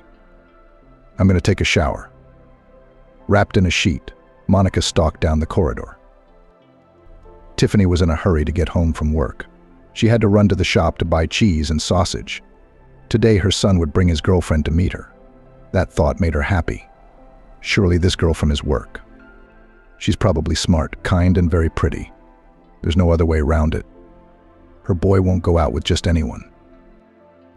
After changing her clothes, the housewife put on an apron and began to prepare dinner. She sent the chicken, carefully marinated since the morning, into the oven and began to prepare the appetizers. In the living room, she spread a beautiful tablecloth on the table and arranged the dishes and utensils. Tiffany was almost ready when the doorbell rang. She hurried into the hallway. "Mom, we're here." Walter greeted her mother cheerfully, kissing her on the cheek. "This is Monica." "Pleased to meet you," the woman replied, looking at the girl with a smile. She looked nothing like the image Tiffany had painted in her mind of her future daughter-in-law, bright, tall, and wearing a short skirt. "I'm Tiffany," she introduced herself. The girl smiled silently back. She looked around the spacious hallway with interest. "Why are we standing here?" "Come into the hall," Tiffany invited her son and his girlfriend. "I'll be right there." The woman went into the kitchen, while Monica continued to turn her head from side to side. "Nice place you have here. Do you live here alone?" "Yes, my father died and it's just me and my mom," Walter said, uncorking a bottle of champagne. "Why don't you get married?" the girl asked. "It had never occurred to me. Maybe I haven't met the one I want to spend my life with," replied the man. "Are you sure? Or maybe your mom doesn't let you?" Monica laughed, and Walter looked at her, not knowing whether she was joking or seriously considering him a mama's boy. "Stop it. I have a great mom," he hugged the girl. Tiffany came into the room. When she saw the young people, she was a little confused. "Well, everything is ready. We can sit down at the table." The woman had a dish with fried chicken in her hands. "It smells so good, Mummy." Walter wiggled his nose. "I love it when you bake chicken with your signature recipe." "Thank you, son," Tiffany replied. Wanting to lighten the mood a little, she turned to Monica. "What do you, Monica, like to cook? Can you share a recipe?" Monica looked at the woman, then at Walter. "I don't like to cook anything," she replied. "I prefer to eat in restaurants or, at the very least, order takeout." It was Tiffany's turn to be surprised. "How can you do that? How are you going to feed your husband and children? After all, we all know the way to a man's heart is through his stomach. That wisdom works, believe me." "So you married Walter's dad because of your chicken frying skills?" Monica asked, not the least bit embarrassed, reaching for the salad. Tiffany stopped chewing for a moment. She thought the question was downright rude and insensitive. The smile slowly slid off the woman's face. She looked at Monica, who was putting on the salad, not noticing that she had said something wrong. Sensing the awkwardness of the situation, Walter tried to gloss over it. "Mummy," Monica wanted to say that you are a very good cook, and Daddy just couldn't help but fall in love with such a good hostess. He looked at Monica. She nodded her head. "Yes, that's what I was going to say," she said, still chewing. The dinner conversation did not go well. After tea and cake, Walter and Monica left. "I'll see Monica off and come back," he kissed his mother on the cheek. She continued to clear the dishes from the table. She did not say goodbye to her guest, showing her displeasure with her son's choice. When the son returned home, Tiffany was about to go to bed. She took a sedative. The woman couldn't get over Walter's girlfriend. She seemed rude, defiant. She was nothing like Tiffany had imagined her future daughter-in-law to be. "Mama, are you still awake?" Walter asked, peering into his mother's bedroom. "No, son," she sighed. "Your friend made my blood pressure skyrocket, and I had to take medicine." "Mom, why do you have to make things so complicated?" The man was indignant. Monica's a normal, modern girl. If she doesn't want to stand at the cooker, she doesn't have to. Nowadays, you can really order ready meals, and the laundry can be delivered to the laundrette. Specially trained people can clean the house too. Why bother? Is it not normal that a woman wants to be beautiful and well-groomed, not tortured by constant cooking, laundry, and cleaning? "Do you think I'm tortured?" Tiffany asked. "Yes, all the years I took care of your father. He always had clean, ironed shirts, and he was always well-fed, and the delicious dumplings we used to make together. Don't you remember? And this one of yours probably has no idea how normal people make dumplings, pies, or where clean linen comes from in the cupboard." "Mom, this is my choice in my life." Walter tried to argue with his mother. "She doesn't want anything from you but money. Look at her. She's dressed like," Tiffany almost swore, though she wasn't in the habit of doing that. I'm sorry, God. If your father had seen that tarnished, tastelessly dressed and ill-mannered girl. Here we go. I'm going to bed. I have to get up early tomorrow, said Walter. He walked out of his mother's bedroom, closing the door behind him. Tiffany sat at the dressing table for a while longer, looking at her face in the mirror. Since her husband's death, she had visibly deteriorated. Her face showed signs of fatigue. Maybe I should retire, she thought. It wasn't the first time Tiffany had thought it was time to stop working. Her health was failing more and more. Her eyesight was getting worse. Then there were the computers that now had to be mastered. Tiffany was having a hard time. The younger generation, on the other hand, was getting up to speed and not afraid to work with any software. It's decided I'll talk to the boss tomorrow. If there is a candidate to take my place, I'll make way for the young people and go on a well-deserved holiday, she decided. Walter's mood was high. His trading company was 1 year old. As director and owner, he could see the results. Profits were growing. There were more and more partners, and the accounts were finally beginning to show a substantial amount of money. On this occasion, the man decided to thank his employees and organize a party. The staff took the news with enthusiasm. It was decided to free the meeting room, decorate it, and order catering with snacks, drinks, and dishes from the restaurant. On the appointed day, everyone gathered to celebrate the firm's anniversary. George and Monica were also invited. Dear friends, colleagues, Walter addressed the audience. I am happy that we are celebrating the first birthday of our company. I would like to thank you for believing in the success of our business from day one and doing everything to make it grow, bring us success and profit. Thank you. The people applauded loudly. I had no idea that your employees loved and respected you so much, Monica said, hugging Walter around the neck. All evening she had been showing that she was directly related to the director, that she was not just his girlfriend but his favorite girl. Monica had far-reaching plans for Walter.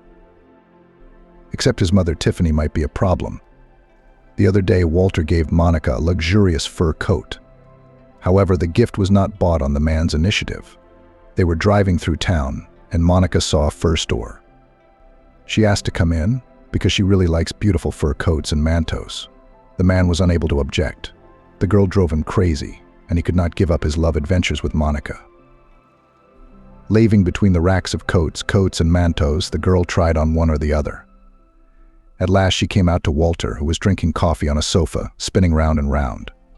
The blue mink coat was very much to the face of the tall and slender Monica. But the price tag that dangled from the sleeve confused Walter. Honey, Monica pouted with greasy scarlet lipstick. Don't I deserve such a gift from you? Look at something else, darling. And preferably this number should be 1 less 0, the man suggested. No, I want this one. It suits me very well. Don't you think it's a little overpriced? It's overpriced. In Europe you can buy much cheaper. Walter tried to dissuade the girl from buying it. But Monica stood her ground. The man had to agree. Wrap it up, he said to the saleswoman, slightly damaging his mood. Prevented Walter from rejoicing in the renewal together with Monica, but very soon the girl was able to lift his spirits by dragging him to her house. He returned home at midnight. The morning coffee, prepared by Tiffany, was invigorating and set him up for work. Walter stepped out of the shower and joined his mother. The woman carefully tossed her son a plate of sandwiches. Did you get home late last night? Did you have to work late? She asked Walter. No, he answered briefly. Where were you then? Walter put the cup on the table, hesitated for a moment, then answered in an irritated tone. Mum, what am I, 5 years old? Are you going to control me all my life? Where I want to be, I'll be there. When I want, then I come. What do you care? Calm down, Tiffany said. I was just wondering, Tiffany said. She was startled. Her son had never let her raise her voice before. It's just that you usually tell me how you spend your time with George, she added. Walter got up from the table, leaving the cup with the unfinished coffee. I'm out of here. Lots of work, sorry, he said, and turned around, leaving the kitchen. He didn't even kiss his mother goodbye. The conversation hadn't gone well, and the morning wasn't going well. In fact, Tiffany wanted to tell her son about her decision to take a well-deserved retirement. The day before, she'd talked to the head of human resources at the plant. And it turned out she'd been wanting her niece to take Tiffany's place for a long time. But only she was shy to say, because Tiffany had worked at the same place all her life and was honored by the bosses. The issue had resolved itself in a fortnight. The woman would be retiring, giving way to a new generation. Now she wondered how her son would react. Surely he would be pleased. Tiffany was already making plans. First, she wanted to buy a trip to a sanatorium. She'd wanted to go to Karlovy Vary in the Czech Republic for a long time. True, she would have to ask Walter to pay back some of the money she had lent him a year ago to start a business. But her son was apparently doing well, and he would give her the money. And then, when she got back from her trip, she'd renovate the flat. It will be necessary to hire a good team of workers to do everything qualitatively and quickly. And in the renovated flat, she would be able to live out her life. That was Tiffany's plan as she planned to leave work. But that evening, Walter didn't come home again. After work, he went to Monica's house, taking her favorite champagne on the way. After a pleasant time, they lay cuddled together. Walter, the girl murmured. "How about it?" What he said. "Will you marry me?" "What do you mean yours?" "Yes or no?" She whispered caressingly in his ear. "I will," Walter answered. "When?" Monica persisted. "Tomorrow, isn't it?" Walter finally came to his senses and looked at the girl. "Are we that bad or what?" he asked. Monica reached over to the nightstand for a packet of cigarettes. "I knew it," she said resentfully. "I knew you were just like all men. You come to me, and then you marry some gray mouse." "What made you think that?" the man asked, opening the window to light a cigarette. "If you wanted to marry me, you would have proposed already. What am I, a girl for an hour or something?" "Don't talk nonsense," Walter said. "Don't I give you money? I don't buy you presents. I don't fulfill your wishes." "That's all right. But a wife is something else. If a man marries, he proves his love. You love me, don't you?" "I do." "All right, if that's the way you want it, we'll get married." He put out his cigarette. "Then come to me, my little cat." Walter couldn't resist Monica. A few days later, he picked Monica up after work and they went to his house to tell Tiffany that they were getting married. To mark the occasion, the girl wore a new fur coat Walter had bought her. Let his mother see that he spared nothing for her. Tiffany wasn't expecting any guests. She wasn't feeling well today. Her blood pressure spiked and she had to take some medicine. She lay on the sofa in the living room and turned on the television softly. When she heard the sound of the door opening in the hallway, she didn't get up. She knew it was her son. "Mom, you're home. We're home," shouted Walter from the hallway, helping Monica out of her outerwear. Realizing that her son had not returned alone, Tiffany got up from the couch. Walter and Monica entered the room. "Hi, were you resting or something?" the man asked. "Yeah, I wasn't feeling well," the mother replied. "Hello, Tiffany." Monica tried to appear polite, but still caused negative emotions in Tiffany, which she could hardly hide. "Hello, Monica. Come on in." "I'll put the kettle on." The woman went into the kitchen, but Monica beat her to it. "Don't worry, sit down, rest, I'll do it myself," Monica said. "Yes, Walter, go ahead." He lightly slapped her just below her back. But Tiffany noticed his gesture and wrinkled her nose, disliking the girl even more. When everyone was seated at the table, Monica elbowed Walter in the side. She couldn't wait for him to tell her mother that they were getting married soon. "Mom, Monica and I have something we want to tell you." Walter began, trying to keep his tone solemn, but he hesitated a little. "Why are you slowing down, Walter?" said the girl loudly and clearly, not waiting for the groom to make up his mind to announce the news. "Tiffany, we're getting married." Tiffany sighed and stared into her teacup. "Oh, and yet the contagion is unapologetic," she thought. "Yes, Mum, tomorrow we'll go and apply at the registry office. There are some people we know there, so we won't have to wait long. I think we can get married in a month." "What's the rush?" Is she pregnant? The woman nodded towards Monica, not even wanting to say her name. Are you crazy? The girl was indignant. I'm pregnant. Well, no, that's not me. It's just that usually those who are in such a hurry are those who have noticed a baby in their sin. Normal people prepare for a wedding deliberately, thinking about every step, Tiffany said calmly and judiciously. Walter, have you heard? According to your mother, we're not normal people. I'm shocked. Walter, why aren't you saying anything? Monica echoed loudly. Keep it down, please, Walter's mother asked. I have a terrible headache. Mom, it's what we decided, said the man calmly. It's out of the question. We came with Monica to tell you the news first. Thank you for that, sighed the mother. She sipped her tea, took a candy from the vase and slowly unwrapped the wrapper. Aren't you glad? Don't you have anything more to say? I'm glad when you're happy. That's all I can tell you, Tiffany replied. But since you come to me with news, I have something to tell you. The couple stared at the woman in surprise. Taking another bite of her chocolate candy, Tiffany finished her tea. As of Monday, I'm taking a well-deserved holiday. I've decided that I've had enough of working, and it's time to take a break, she said. Congratulations, Mum. It's about time, Walter exclaimed. Wait, don't interrupt me and listen, the mother continued, looking into her son's eyes.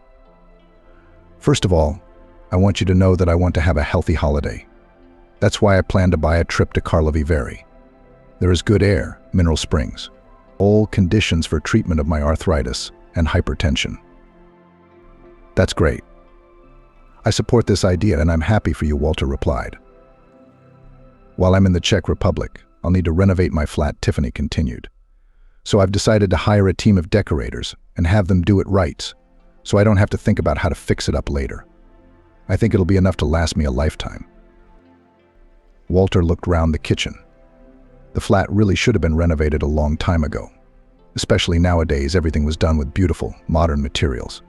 And if they brought in a designer, they could make a luxury flat out of their 3-bedroom. In that connection, Walter, I'd like to ask you to return the money I gave you for your business. I'm going to need it now, Tiffany said. Walter looked up and stared at his mother. Monica looked at her lover in surprise. It was obvious that he was confused. His mother's desire to get the money back came as a surprise to the man. To be honest, he had already forgotten, thanks to whom he was able to start so successfully and turn the firm, as they call it, from scratch. I hope to get it next week, because I have to pay for the trip and give a deposit to the construction team, the mother added. The woman calmly finished her tea, pretending not to notice how puzzled her son was. Monica did not understand anything at all. Only one thing was clear to her: the wedding seemed to be on the verge of failure. It was not enough for the girl to sign and become Walter's wife. She dreamed of a lavish wedding with a museum restaurant and a huge number of guests. Monica was the first to break the silence in the kitchen. You know what, Tiffany? You should be ashamed to ask Walter for money. He's your own son, not a creditor. And besides, we have a big event coming up. Do you want us to celebrate our wedding in the dining room? Shut up, Walter said quietly. But Monica was unstoppable. You're old. You don't need much. Buy yourself a trip to a boarding house in Los Angeles County and relax for a month. You can renovate it in 2 or 3 years. What, do you have to have celebrities here so you can do a fancy renovation? Shut up, Monica. Walter tried to calm the girl down. No, Walter, I will not shut up. I'm your wife for 5 minutes, and therefore I have the right to decide where to spend your money. If I say there's going to be a wedding, there's going to be a wedding, or you'll never see me again. The girl literally jumped from the table, quickly dressed and slammed the door. Walter tried to rush after her, but Tiffany stopped him abruptly. Sit down, I haven't finished, she said. Confused, the man slumped back in his chair. That's a lot of money, he said. You have to be warned about such things in advance. This money is still in circulation. Soon we'll have to pay for another shipment of goods. It's not even 1 lorry, but several. Do you realize how much money that is? I have no idea, and I don't want to think about it, Tiffany said firmly. When you needed the money, I gave it to you with no terms or conditions. I was counting on your integrity. Now I need it, and I want it back without disrupting my plans. Mum, don't you care about my plans? Walter asked indignantly. I come to you, tell you I'm getting married, that Monica and I are going to celebrate the wedding in a restaurant. And you don't react to that? How am I supposed to react, son? It's your life, your decision. What does that have to do with me? Walter asked. What does it have to do with you? You should at least be happy and at most help me, Tiffany replied. No, my dear. Everything I had to do, I did for you. You're an adult. You're well into your 30s. So the word should doesn't apply to me now. It's up to you to look after, protect, and support your mother in her old age. Or do you have a different opinion? You're being unfair by denying me the opportunity to marry, Walter said sadly. I'm not stopping you. Marry whoever you want to marry. Give me the money. And let's end this pointless conversation. Tiffany left the kitchen and went to her bedroom. Walter sat there thinking. He was working out in his mind how to get out of this situation without arguing with his mother and Monica, and without losing profits at the firm. He did have to pay for another shipment of goods, and it was quite a large sum. He dialed Monica's number, deciding to go to her to discuss everything, and at the same time to stay at her place for the night. But she didn't answer the phone. She's offended, Walter thought. He switched off the kitchen light and left the flat. Getting into his car, the man headed for his mistress's house. The light in her window was on. Walter noticed this as he drove up to Monica's house. But when he rang the doorbell, no one answered. The man started pounding on the door with his fist. Monica, open up, we need to talk. Footsteps were heard outside the door. Walter breathed out a sigh of relief. What do you want? Monica asked through the door. Talk. We already did. I thought you were a man. Turns out you can't make up your mind without your mummy. Yes, I can, honey. Open up, Walter asked. The door opened softly. A man stepped into the hallway. Monica stood with her back against the wall, her lips down and her eyes on the floor. Her whole appearance showed how much she resented Walter and his mother. Well, aren't you sorry, honey? The man tried to hug her, but Monica pushed him away. Tell me, who do you want to live with, Mummy or me? Monica asked. Of course with you, my love, answered Walter. Then why don't you consider me at all? Do I have to get married in a dressing gown? And my guests will eat Olivier and potatoes with cutlets in the dining room. Don't worry, it won't happen. You just have to wait a little longer, Walter urged her. I don't want to wait. Can't your mother wait with her silly whims? Monica was indignant. I don't know, dear, but we'll think of something together. So he pulled the girl against him and quietly pushed her towards the bedroom. Monica gave in. She knew what strings Walter could pull. Then, lying in bed, they thought of a plan of action. Should we send your mother to a relative? Monica asked. Why? Walter didn't understand. To keep her out of the way. Don't you understand? Let her stay here. We'll have a wedding in the meantime. And when she gets here, you'll give her the money, or part of the debt. She doesn't even have any relatives, Walter puffed on his cigarette. She had relatives. Only her father and mother lived in a remote village, but they died a long time ago. I was just a kid. Where is this village? The mistress asked. Somewhere in Montana. And I didn't seem to go into much detail. Didn't her parents leave her daughter anything when she died? If there's no one else, she must have inherited something. Oh, please don't be ridiculous. What inheritance is there in a remote village? It's a small house, but it's probably rotten by now. My mother once went to my parents' grave and told me that almost all the houses in the village were abandoned. Everything was dead. Monica raised herself up on her elbows and looked carefully into Walter's eyes. There was triumph in her gaze. That's the way out, my dear, she whispered, smiling. Walter arrived home on time on the appointed day. Tiffany noticed that Walter was acting strangely, always trying to give her something. Then he called her to have tea together and talk. After the fight the other day, they'd hardly spoken. But apparently the son had come to his senses and realized that his mother was right. Walter poured the aromatic tea he'd brewed himself into cups and moved the sugar to Tiffany. "How are things going at the firm, son?" the woman asked. "It's fine, as usual. We're working, making progress. You know we're not going backwards," Walter said, smiling. The mother thought his smile was strained, unnatural. "What do you do? Did you go to a travel agency?" Tiffany began to tell her, but her son interrupted her, asking for a clean hand towel. The woman went to her room, and he quickly pulled a vial from his pocket and dribbled it into his mother's cup. It was a sleeping pill. "Here you go." The mother handed Walter a towel. "Thank you, Mum. Now you can drink your tea in peace. You drink too." As they talked, the woman drank the whole cup and suddenly felt faint. She leaned against the wall. "I don't feel well, Walter," she said. But the man had already taken her in his arms and carried her into the room. He laid her on the sofa and hurried into the hallway to open the front door. "She's asleep." "Everything worked out?" Monica asked as she entered the flat. "Yes, I think she's asleep. We're in a hurry. We have to get there before she wakes up."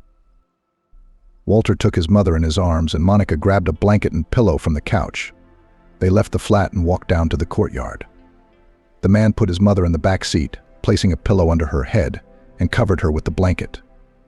Opening the boot, he threw in Tiffany's warm clothes that Monica had collected. Several bags of groceries stood nearby. Slamming the doors, Walter and Monica hit the road. As they pulled onto the motorway, Walter increased his speed. He drove as fast as he could, afraid that his mother would wake up and his and Monica's plan would fail. By 5 a.m., they reached the remote village where Tiffany had been born and raised.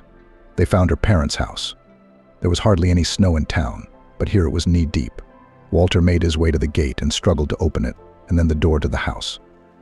He went back to the car, carried his mother into the hut, and put her on the bed. "Where should I put the groceries?" Monica asked. She was standing in the doorway holding the bags. "Over there on the table," Walter pointed. He covered the mother with a blanket and put a coat on top to keep her warm. "Let's go, Monica." They closed the door and drove away. They glimpsed abandoned houses with boarded-up shutters, lit by headlights. Tiffany woke up and felt terribly cold. She struggled to open her eyes. Her head hurt badly. She tried to get up, but fell back onto the bed, feeling completely powerless. "Where am I?" thought the woman. There were wooden walls all around. Faint daylight shone through the boarded-up windows. It took a while for Tiffany to realize that she was in her parents' house. But how she had come to be here, the woman didn't understand. The last thing she remembered was Walter giving her tea. And then darkness. "Masters, is anyone there?" There was a man's voice. There was a banging on the door. Tiffany tried to answer, but her tongue stuck to her mouth. "Hey," came another shout from outside. "I'm here," she said in a hoarse whisper. Her throat ached terribly. The door opened. A man with a gray beard, wearing a warm jacket and a winter hat, appeared on the threshold. When he saw the woman lying on the bed under some things, he rushed to her. "Who are you? What's the matter with you?" he asked Tiffany, patting her cheeks. "Are you all right?" "It's cold," she whispered. "Now wait, let me help you." The man grabbed a blanket, wrapped it around Tiffany, threw off his jacket and covered her with it, tucking it under her side. "How did you end up here? No one's been here in ages." She stared at him, unable to say a word. A man ran out of the house in a jumper. He was back in a minute. "I'll get some wood. I'll heat the stove. It'll be warm. You just put your head down for now. Wait a bit." In a few minutes, the wood was crackling in the stove. Tiffany could see the glow of scarlet flame through the crack in the door. The cooker was warped and wouldn't close tightly. "I see you've made a good home here. How much groceries did you bring?" Tiffany turned her head and saw the man looking at the bags on the table. She warmed up a little and began to come round. The woman realized that Walter had brought her here to keep her. She was against his wedding, and she demanded the money back. Meanwhile, the man had put a cloth rucksack on the table. "I'll pour you some hot tea. You'll warm up quickly," he said, and took a thermos out of the rucksack. He unscrewed the lid of the glass and poured the hot, aromatic drink into it. Taking a seat next to Tiffany on the bed, he helped her up. "Here you go. It's delicious." "Thank you." The woman took a few sips and thanked him. "What's this?" "I make it myself. It's rosehip, hawthorn, and some other herbs." The man replied. "Do you feel better?" "Yes, I'm almost completely warmed up." "And I'm walking, looking at the tracks of a car. From it, footprints lead to the house," began to tell the stranger. "No one has been in this house for ages, and now hello guests have arrived. So I thought I'd go in and check who had arrived. And here you are." "Who are you?" Tiffany asked. As she drank the hot tea, she felt invigorated. Her headache was gone. "Oh, forgive me, you old fool. I forgot to introduce myself," the man apologized. "I'm Oscar, the local forester." "Oscar? How strange," Tiffany said thoughtfully. "Why strange?" The man didn't understand. Tiffany sat up on the bed. She felt the warmth of the house. The crackling logs in the cooker warmed not only her body but also her soul. She looked round the room. The colored wallpaper had almost completely fallen off the walls. The ceiling looked back at her. Old curtains were hanging from the windows. "My mum made them when I was a girl. This is my home. You see, I grew up here, lived with my parents, then went to the city to study and stayed there. My daddy's name was Oscar. He was a forester in those days. Everyone in the neighborhood respected him. He was a very good man." Oscar listened in surprise at first, and then he laughed. "So I'm a forester too. Oscar, like your father. What a coincidence. I never would have guessed. And of course I've heard that a very good man used to be a forester here. But I didn't know we were namesakes." Oscar laughed again. "How did you end up here? Where are your relatives and friends? The car you came in? I saw the tracks. A Jeep or some other off-road vehicle?" "I don't know," Tiffany said sadly. "I guess I don't have any family or loved ones anymore." The forester took her hand in his, noticing the sadness of her new acquaintance. "Don't jump to conclusions. Things happen in life," he sighed tiredly. Then he squared his shoulders and spoke in a cheerful voice. "If you've decided to stay here, you'll have to put the house in order. I'll help you. Do you mind?" "No, not at all." Tiffany smiled. Who wouldn't want help under these circumstances? "Thank you." All day long, Oscar and Tiffany tidied up the house. The first thing the man did was to take away the boards that had been used to board up the windows and fix the doors, which had fallen apart. Tiffany got to work scrubbing the floors and windows. After removing the old curtains, she poured water into a basin and prepared to wash. But Oscar stopped her. "You shouldn't have such old curtains in the house, Tiffany." "So what am I going to do without curtains?" "We'll put up new ones," Oscar said confidently. "Where are we going to get them?" wondered the woman. "If we look hard enough, we'll find them," said the forester in a mysterious tone. Tiffany shrugged her shoulders. The day was drawing to a close. Tiffany had already boiled the potatoes, cut the sausage, and opened a can of stew. "Your son was very thoughtful, not daring to leave him in the woods without food," Oscar said, but he immediately regretted it. Tiffany grew sad again, thinking, "Yes, that's the way it is, raising my only son. You spare nothing for him, and he takes you to the woods, to a cold hut," she sighed. "Don't worry so much, Tiffany. People live everywhere, and you're your own here. This is your homeland. The Karelian forest. It has some kind of ancestral memory, protects those who were born and grew up under its pines. Everything will be all right." I know, the man smiled. Tiffany thought, "What brings him here? He's certainly not from around here." Tiffany and Oscar became friends. The woodsman visited the woman every day, helping her with chores. Oscar fixed furniture that Tiffany remembered from when she was a little girl. He brought water, helped with firewood. Tiffany fed him a delicious lunch. I saw lights on in some of the houses, people living. I guess they're not leaving, she asked Oscar one day. They are. There are 10 houses left from the whole village, he replied. Mostly the ones the children don't need, and the lonely old people. What do they do here? Who keeps cattle? The vegetable garden feeds them. They go to the forest to gather berries and mushrooms. They catch fish in the lake, then sell them in town. And there's nothing else to do here. Televisions aren't always on. Do they have televisions in the houses? Tiffany got excited. She was bored alone. She was also bored with the soap operas she liked to watch in the city in the evenings. Yes, but the connection sometimes goes down, especially in the winter. Tiffany suddenly got up from the table and went to the wardrobe. There were things that Miles had hastily thrown into bags. She found among them her card, which was to be used to pay the woman's work and pension. Here she handed the card to the forester. This is my card. What is it? The man didn't understand. I beg you, let's go to the shop and buy me a TV set. Please, she asked, her palms folded across her chest. Oscar thought for a moment. The nearest shop was 80 kilometers away. It would take all day to get there and back. But Tiffany looked at him with such pleading eyes that he couldn't refuse her. All right, we'll take my car tomorrow, the man agreed. Tiffany smiled happily. She was growing to like this strong man with such a familiar name.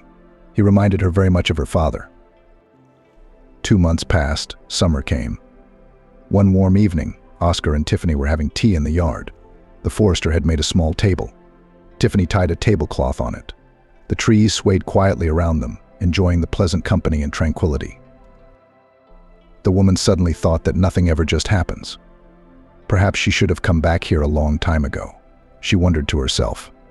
She liked preparing the vegetable garden for planting. She liked setting up the house, making it cozy. Tiffany, Oscar said to her, "You and I are both old. We live here together and we don't seem to get bored." "What's there to be bored about?" "I'll plant a vegetable garden soon and then I'll take care of it," Tiffany told him. Yes, a vegetable garden is certainly something to do. But that's not what I meant. Well, Tiffany, let's live together. The woman looked at Oscar in surprise. In his kind eyes there was so much hope, warmth, life experience. We're hardly ever apart, Oscar. I mean, let's live together, run the household, and watch your TV series in the evenings. He looked so touching in his uncertainty that Tiffany couldn't stand it and held out her hand to him. Come on, Oscar. It really is more fun together. Without hiding his joy, the man put his arms around Tiffany, held her tightly against him, and stroked her gray hair. One day, returning from the forest, Oscar brought a small fawn into the house. The animal was wounded and looked weak, almost lifeless. What's wrong with it, Oscar? Tiffany asked, putting aside the basin of laundry. He's trapped, the little fellow. I guess the poachers were at it again. I had to rescue the little lynx. Wow, a lynx. He's healthier than a big cat, said Oscar. Bring the first aid kit, please. He treated the wound on the lynx's leg, applied a bandage with ointment, and calmed the animal down. He'll stay with us for a while and then we'll see. An old dog box was re-equipped for the lynx. We had to renew the boards and make an enclosure out of metal mesh. The lynx was named Rex. This was the name of the previous owner of the box. But he was a dog, not a wild cat. The pet was very affectionate, licking Tiffany's hand as she stroked and bandaged him. A few days later, Oscar returned with a large box. There were 12 chickens in it. That's not nothing, he said proudly, showing Tiffany the chickens lurking at the bottom of the carton. Now we'll always have fresh eggs. Oh my God, Oscar, where are we going to keep them? Tiffany spluttered. It's not a problem. Tomorrow morning I'll start building a chicken coop, and then I'll build a stable. We'll have a cow, goats, geese, piglets. We'll have our own farm. Tiffany only shook her head, smiling and enjoying Oscar's thriftiness. It was not a problem for him to get the wood to build buildings. That's why Oscar decided not to be petty. And in just a month, not only the barn, the chicken coop and the pen for geese and ducks, but also a new bathhouse grew in the yard of the house. Tiffany was overjoyed when the first smoke appeared from the chimney. In time, we'll renovate the house, Oscar promised. As long as I have the strength, I'll do it all. Once a month, Tiffany and Oscar drove into town to withdraw money from their cards and get Oscar's salary. At the same time, they would stop by the market and sell eggs, milk, and poultry to the vendors. The price was not high, but they did not want to trade themselves. They had to go back and do farming.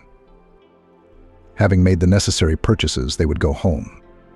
One day on their way back, they noticed a car on a forest road. "It's not ours, some tourists, probably," Oscar suggested and pulled up next to the unfamiliar car. "Hello. Do you need any help?" "Good evening."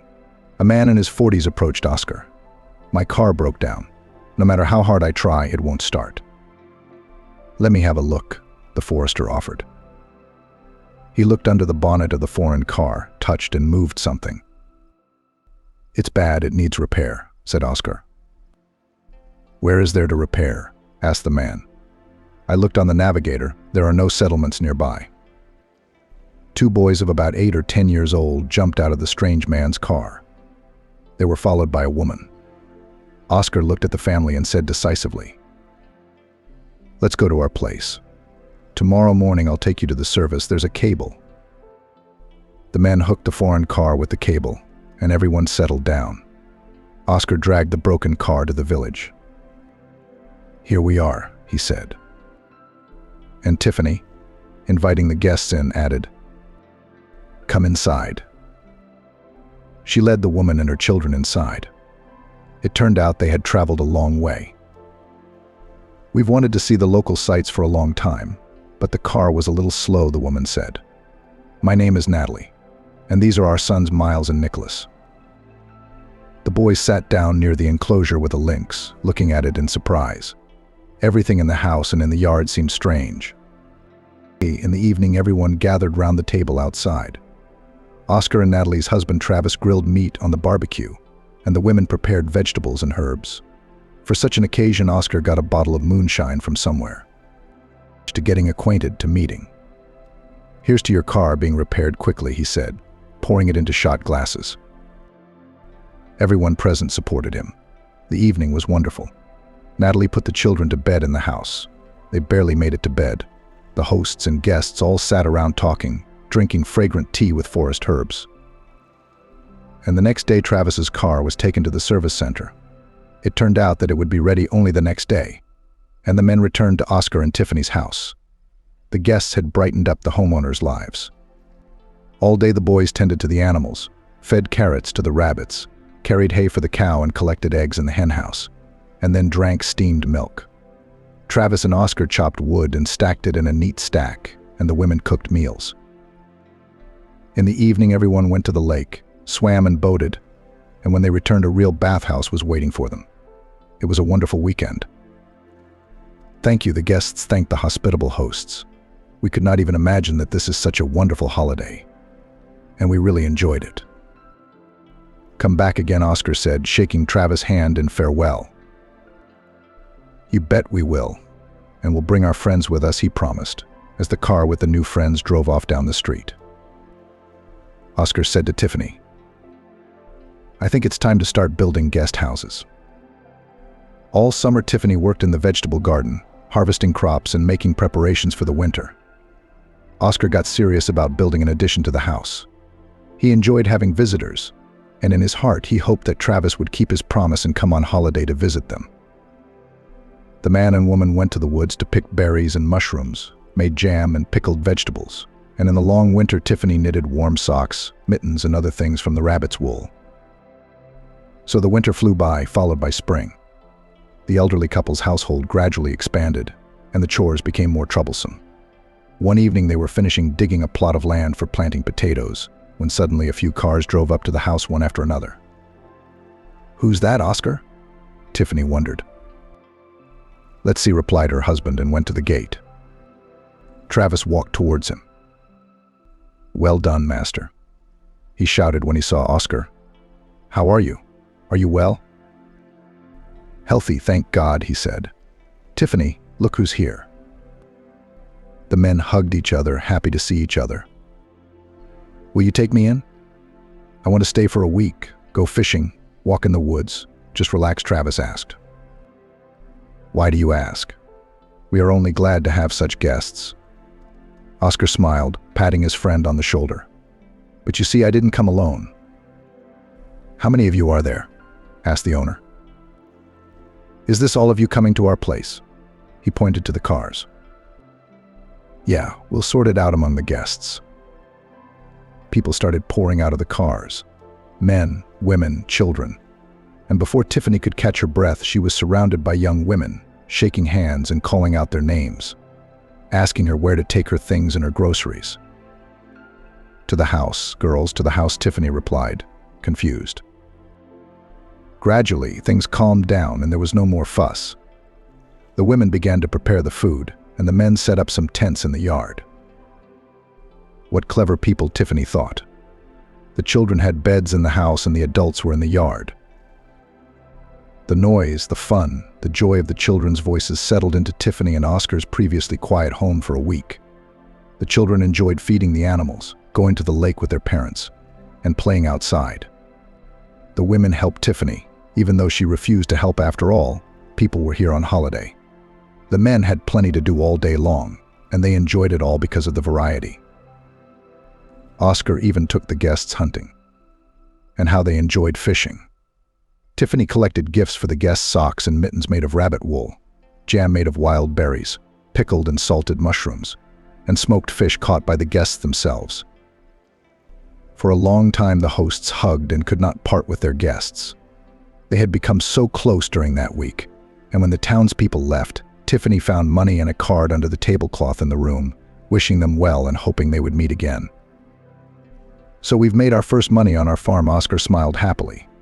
He felt that soon there would be new guests in the house, and he was not mistaken. A week later, another group of 3 families arrived. Travis told me you guys have a great holiday here, said a man named Scott. It's a good holiday. Come on in the yard, Oscar said.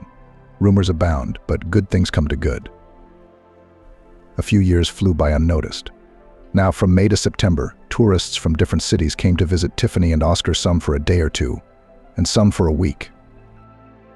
Oscar had built several summer houses, bought 2 boats, and installed a drip irrigation system. People from megalopolises and noisy cities liked to relax surrounded by wild, untouched nature. The hosts did not demand payment for accommodation and did not set any rates. After all, the guests helped them in many ways. But the tourists always left money, which Oscar invested in new buildings, the purchase of fodder for cattle and other necessary things. That day they were waiting for the next guests. Look, someone is coming. Oscar shouted to the woman. I think it's ours. A black Jeep stopped at the gate, and a man got out. He looked with surprise at the good house with beautiful carved plait bands, at the strange man, at the links in the enclosure. Don't you recognize him? My son is here, Tiffany said quietly, shielding her eyes from the sun with her hand. She took a few steps forward and smiled, bowing her head. Hello, son. Hello. Walter's legs gave out at the sight of his mother, healthy, beautiful, and cheerful. He hugged his mother and sobbed, stroking her head. Tiffany softly spoke the words that Oscar had once said to her. This is our homeland here, son, the Maine woods. It somehow keeps the memory of our ancestors alive, protects those who were born and raised beneath its pines. It's going to be okay. I know it will.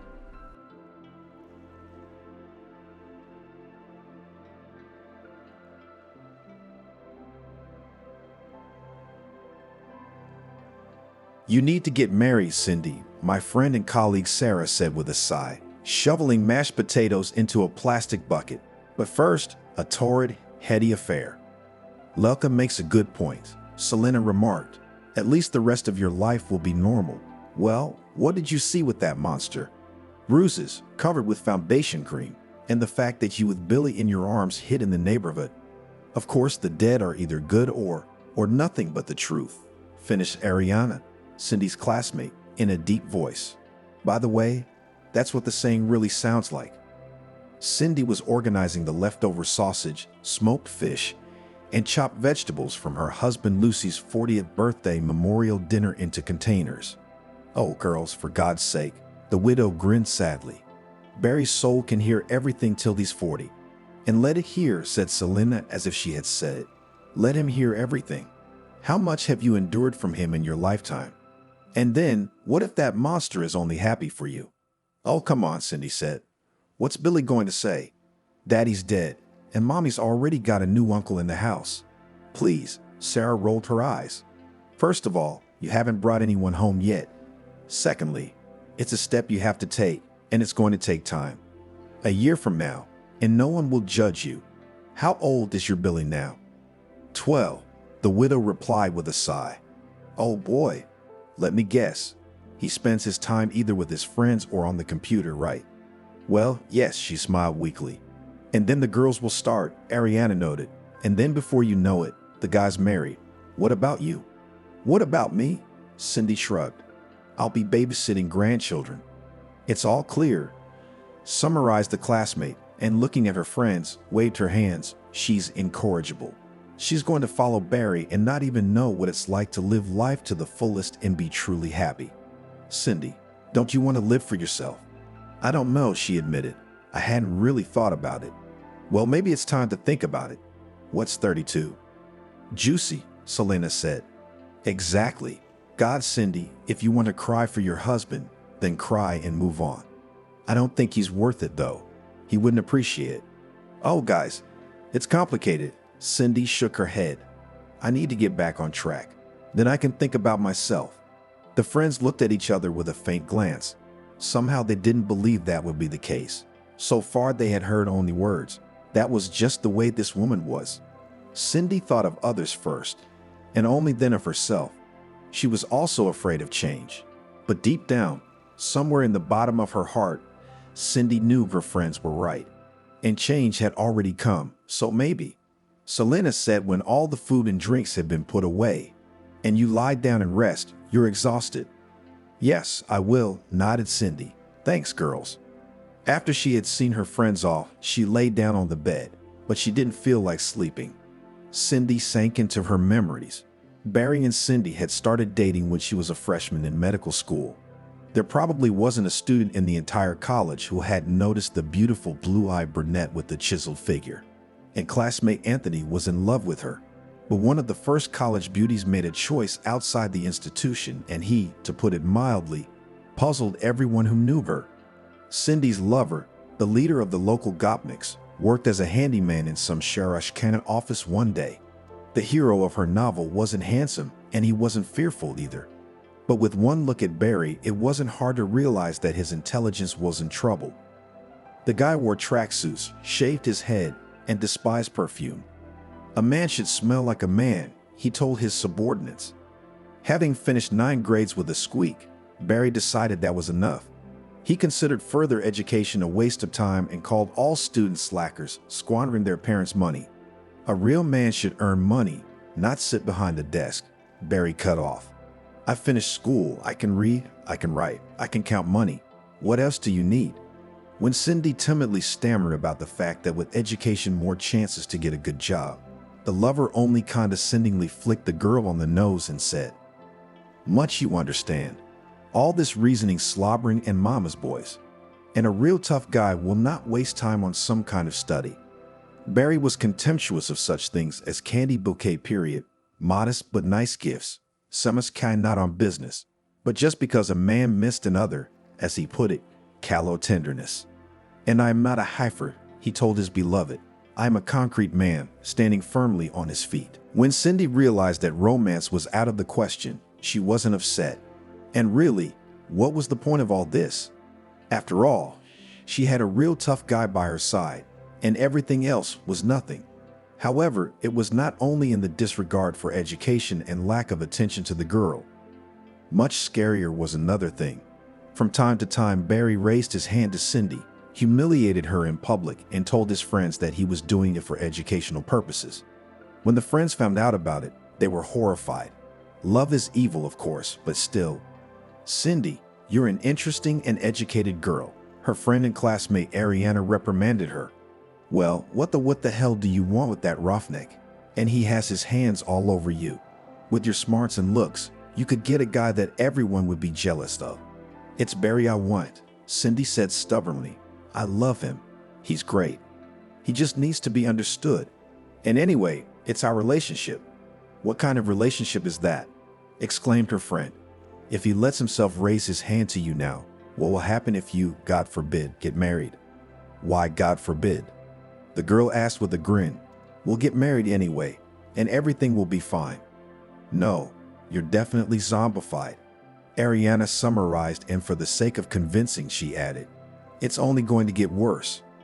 The two friends had a big fight and didn't speak to each other until they graduated from high school. Then their paths parted for some time. Angelica, the girl's mother, also shook her head in bewilderment. Cindy, you're beautiful, she said, putting ointment on her daughter's black eye. Aren't there any decent guys in college? Probably there are, shrugged the girl in love. But I don't like anyone. Their ponytails and bob, yuck, and they're all kind of stiff or something. Excuse me, please. Basically, if I may, boring. What's wrong with that? Angelique wondered, thinking, that Barry seems to have thoroughly brainwashed her. That's just the way people talk, in case you didn't know it. Besides, guys are in school, which means they're thinking about tomorrow. In about 5 or 6 years, they'll cut their ponytails and brown hair and smile about their college image. And they'll be dressing up their wives like dolls and taking them on vacations. We'll be fine too, Cindy argued. Yeah, Mother snorted. And what, I wondered, good things were in store for you. Domestic violence and poverty, and mind you, they don't change. Unless you're 60, when you won't have the strength to swing your fists. But Cindy wasn't convinced by any reasonable arguments, especially since she had an ally in Barry's mother. A few years ago, Betty had married and bore her young husband a son and a daughter. The grown son immediately became an extra in the apartment, and the happy wife and mother tried her best. Betty had 2 older children, daughter Veronica and son Arnold. Both of them already had families of their own. Now it was up to Barry. He's a good kid, just a hothead, Betty advertised of her troublemaking offspring. Barry just needs a woman to steer him in the right direction, and he'll be different in no time. Tame and domestic. Cindy befriended Betty, not even realizing that the cunning woman was using the knave girl for her own purposes. But it was clear to those around her. Wake up. Angelica shook her hands in response to the reproach that her aunt understood her better than her own mother. She sleeps and sees how she could get her treasure and send her away from home.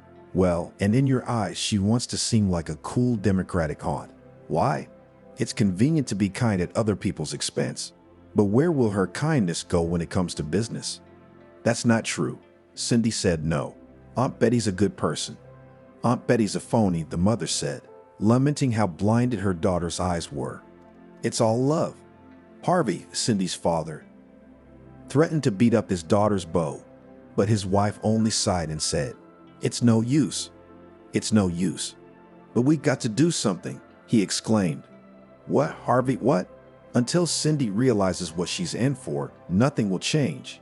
In our situation, only time will make things right. And it has, not the way Cindy's parents expected.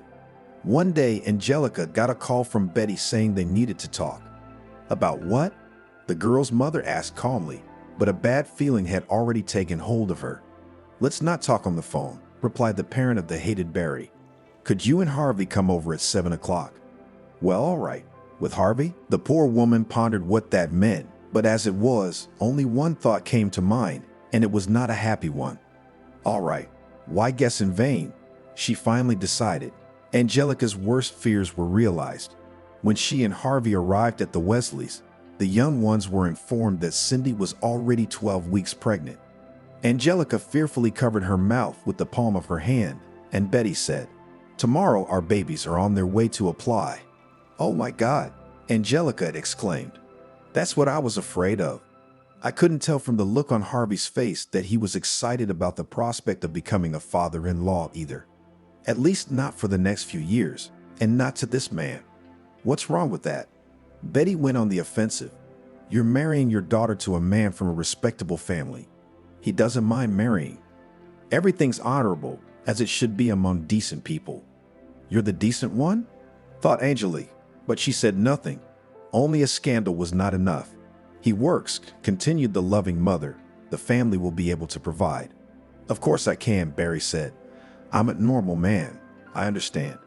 A normal man would never lay a hand on a woman, Harvey pointed out with an angry glare. He'll change, Betty said, poking her son in the side with her elbow. I'll change, he repeated obediently. Yes, but studying, the mother-in-law whispered. What about school? Betty snorted. No one suggests dropping out of school. Really? Angelica sarcastically exclaimed and turned to her daughter. Do you realize that your husband will not let you study? You will go on sabbatical leave, and something tells me that you will not come out of it. She will be transferred to the correspondence department, triumphantly declared the future sister-in-law. Remembering that, except for 9 grades of secondary school, Betty had not received any education, Angelica grinned. Otherwise, she would have known that correspondence courses are not available for every specialty, and it certainly does not apply to medicine. I wonder how it is possible to study medicine by correspondence. Angelica asked her daughter, why don't you say something? Enlighten Aunt Betty. Cindy sat with her head down. I'm not going to go into academia at all, she said. I'm going to go to classes and take care of the baby. Oh, you're a sweetheart. Her mother shook her hands. And how do you imagine it? Who's going to take care of the baby while you're at school? I, as you know, work. Then you can work all you want, Betty said. I'll take care of the baby. Angelica could hardly believe it, but being a smart woman, she preferred not to say anything. What was the use of letting her stilettos go? It would only turn her daughter against herself. Cindy needed a mother's support right now. It was clear that nothing good would come out of this marriage, but why kill the girl? It's wiser to save your strength for the future, and it will come in handy. I see that you have already decided everything, said Angelica. The woman had to do her best to keep her voice from sounding doomed, and she seemed to have succeeded. Well, Cindy, you can always count on Daddy and me. Yes, daughter, Harvey nodded. We'll always be there for you. Well, that's different, said Betty in a satisfied voice, and the future in-laws agreed to meet over the weekend to discuss the details of the upcoming marriage and to celebrate the engagement. And Mom was right, wasn't she? And so was everyone else. How many times had Cindy said that phrase to herself? 100, 1,000, or more? Alas, after the wedding, her life was not for the better. The bride's parents had insisted on celebrating the marriage in a cafe, but Betty had snorted dismissively. Why spend money when you can leave it to the young people to live on? A wedding can be celebrated at home.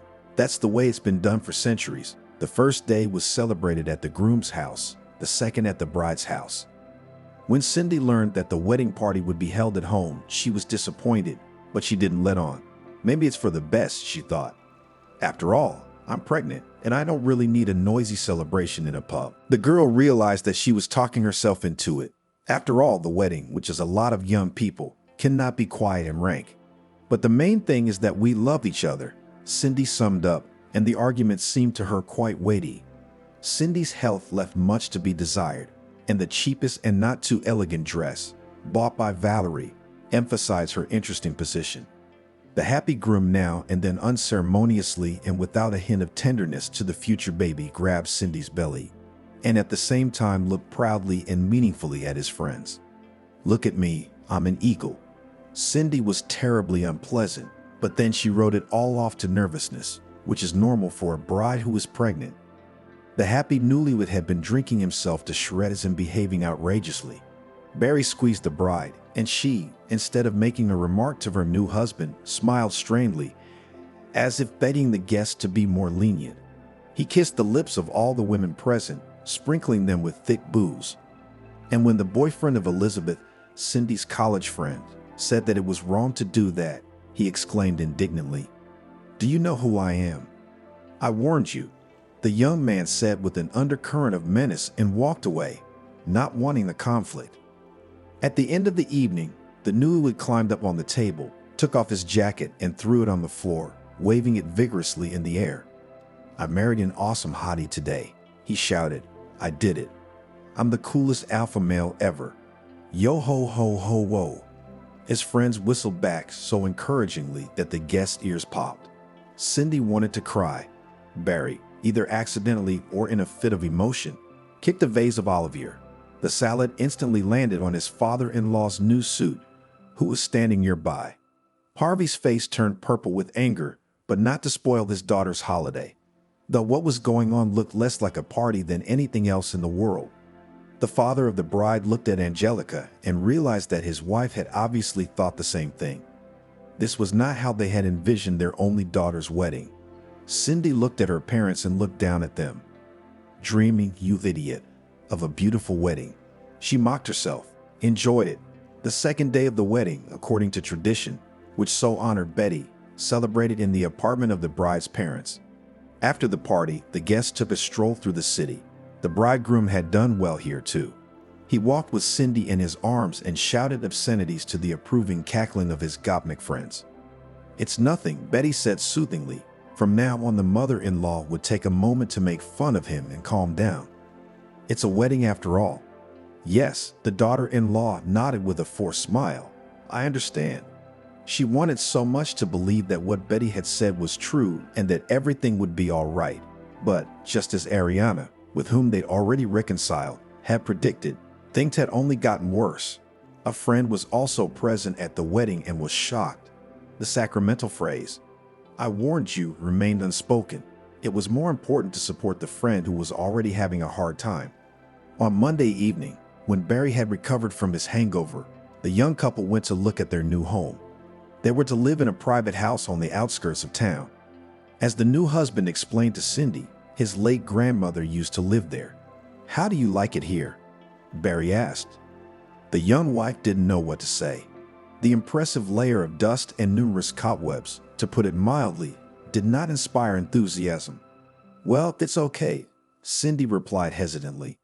"I don't get it," the husband said with a barely perceptible but still threatening tone. "What's wrong with you?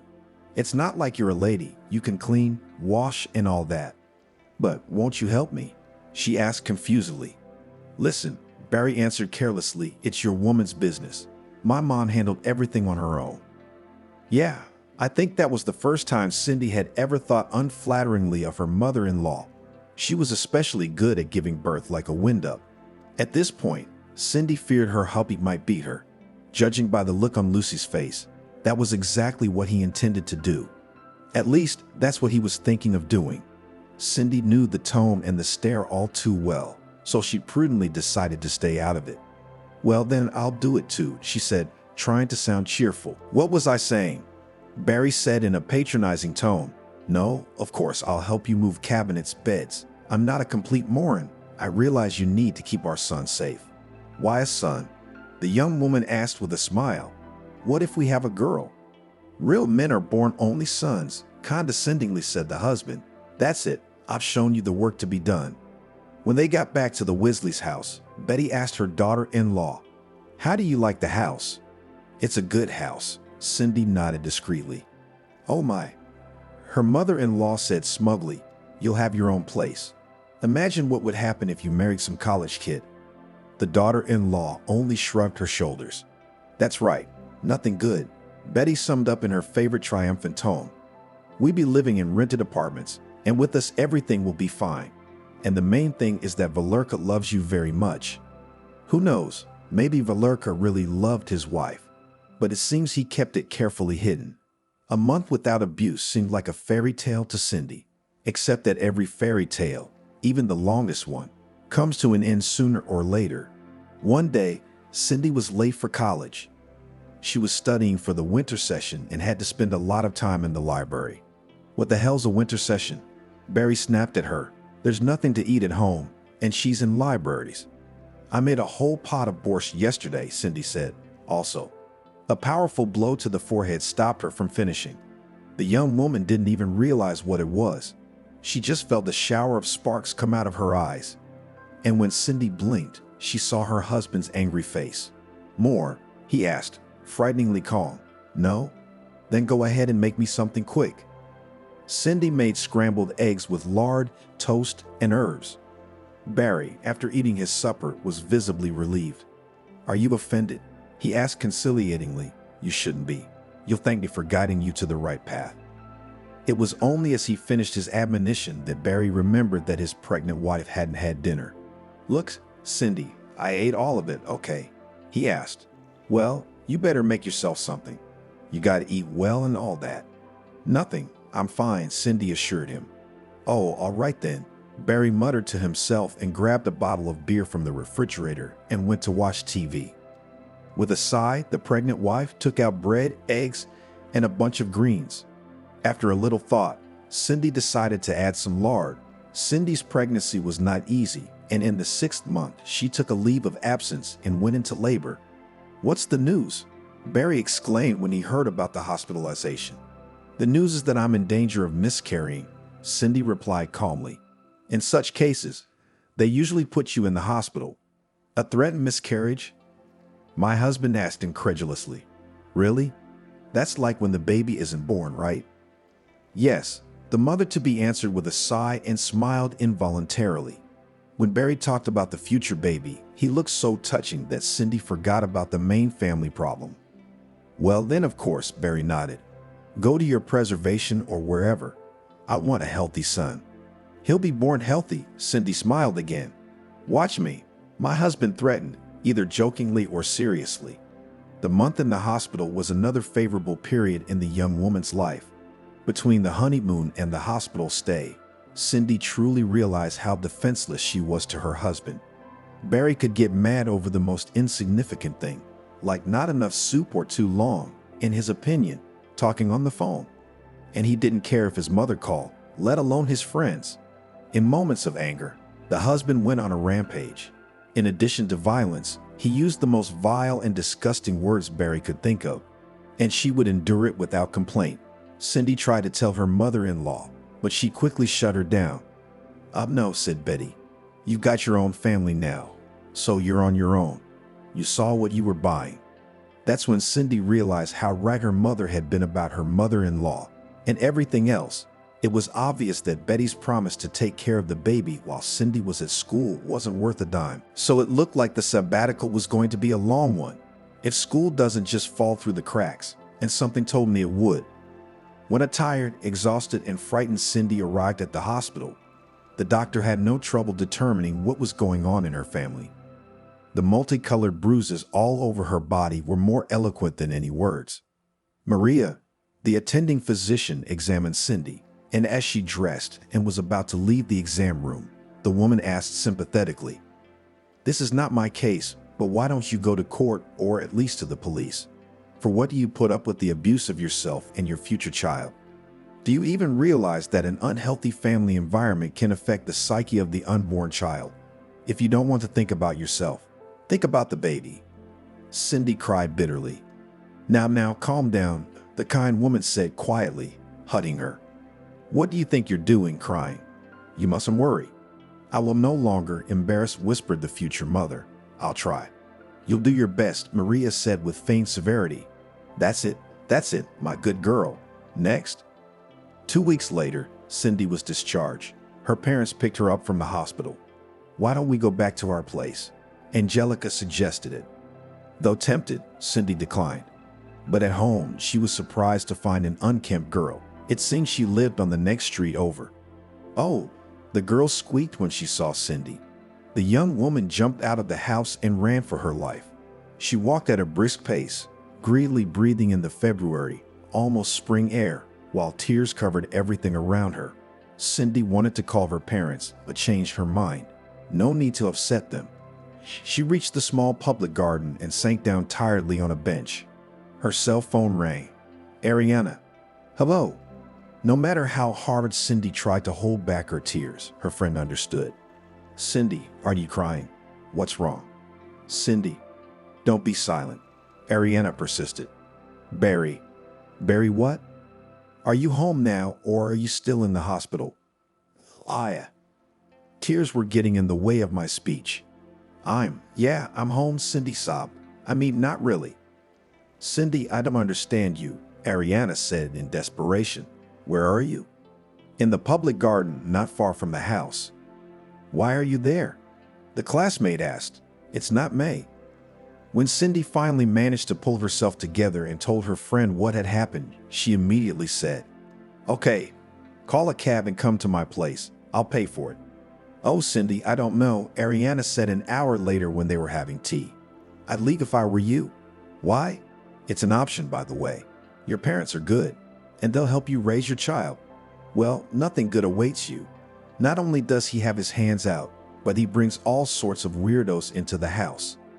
God forbid she bring in some kind of disease. Cindy sighed. Easy to say, but hard to do. Though it seemed easy to pack her things, move back to her parents' house, and then file for divorce. But now she realized that domestic tyrants, it turns out, are excellent psychologists. They morally pressurize their victims, skillfully using both the stick, that is intimidation and threats, and carrot. Under the carrot should be understood as apologies and excuses. Say, I was tired, it was a hard day. When Barry apologized, he looked like a child who had done something wrong. His spouse's remorse seemed sincere, and Cindy felt sorry for him. Who's going to feel sorry for you? An inner voice whispered, certainly not him. There was nothing to say, but Cindy didn't do anything about it. Her parents would help, of course, she sighed. Yeah, maybe, but I'd hate to involve them, and frankly, I'm afraid of change. Well, as you know, Ariana shook her head and taking her friend's hand in hers added, but know that the doors of our apartment are always open to you. I know, Cindy said quietly, a tear rolling down her cheek. Thank you. Okay, you don't have to cry. Maybe you want to sleep. I'm always sleepy now, she said with a smile. Then go to bed, Ariana said and put her arm around her shoulders and took her to her room.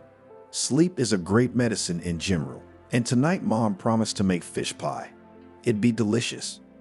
That afternoon, Cindy slept over at a classmate's house, and the next morning, her husband showed up. Barry apologized profusely and said they were made for each other. Eventually, Cindy went home with her husband. Billy was born on April 12th, Cosmonaut's Day. He's gonna be an astronaut, laughed Cindy's parents, and the newly minted young father said, holding the warm blue bundle in his hands. I'll make a real man out of him. You and me, and we'll make such a mess. Betty smiled proudly. It seemed that this woman was about to swell with pride and burst like a soap bubble. Much to Cindy's displeasure, the gang of thugs was also here. Just like at the wedding, they made vulgar remarks, ignoring the staff. And when a doctor reprimanded them, one of the thugs responded, "It's okay, Dad." Cindy's parents smiled, but her daughter realized how much effort it had cost them. Congratulations, said Angelica, handing the young parents a branded bag with rattles and a large package of diapers. Thank you, mother-in-law, cheerfully answered Barry. God forbid it's not the last time. God forbid, Angelica thought with a shudder. There's only one to raise, with a father like that. Further family life of the couple Guryanov developed according to the scenario, which Angelica feared. No, for the first month everything was fine. Barry found a part-time job, and all the money he earned gave his wife, leaving himself a trifle for lunch. He didn't drink, and after work he'd rush home and coo over Billy. Kid, Barry said fondly, man. The young mother's heart sank with emotion, and in her soul a time its sprout of Cindy for happiness was budding. In a month's time the spouse was the same. He began again to raise his hand against his wife. The most frequent cause for abuse was the baby's crying. Shut him up, Barry said irritably. Cindy would soothe, and if he wouldn't shut up, her husband would tastefully proceed. What kind of mother are you if you can't quiet the baby, he said. Studying, as Cindy's mother and then Cindy herself had expected, was a dead end. 2 years had passed and it was time to take a sabbatical. Barry strongly resisted. A woman's place is at home with a baby and a stove. He cut him off. But I have to finish my studies, Cindy pointed out, and Billy could go to daycare. But there was no room at the daycare center, and the first in line were children 3 and older. Angelica needed to finish her seniority. No, well, if necessary, I'll think of something, said the mother. No, Mom, you don't have to, Cindy said. No. I'm the one who made this mess. I'm the one who's got to think. Well, what about your mother-in-law? Dad asked. I remember her beating her chest, saying she'd babysit the baby. And the mother-in-law is deflated, the young woman said with a wry grin. Eventually, Cindy was expelled for not starting classes. The young mother was worried, but her husband reassured her. In his own way, of course. What are you worrying about? Why does a woman need an education? Barry ranted. Cindy sighed. It was useless to explain to a man who had decided not to burden himself with education that sooner or later it would come back to bite him in the ass. She recalled how she had been disappointed that she had not gotten into medical school after high school and had been advised to apply to college. And that's where Cindy got lucky. After medical school, she planned to try again to get into college. God, how many plans and ambitions were there? The young woman thought, and she wanted to howl with self-pity. "Come on, everything is fine," cheerfully said the husband, clumsily kissing his wife on the forehead. "I'll go to the boys. That's it, I'm gone." And he was gone. God, I'm such an idiot, thought Cindy once again. It looked like the dream of becoming a doctor would have to be buried under the rubble of routine and happiness. And was there ever any happiness? A year later, Billy went to kindergarten, and Harvey and Angelica suggested that their daughter enroll in a paid secretarial course. After a short consideration, Cindy agreed. As a married woman, she was ashamed to accept material help from her parents, but there was no way out.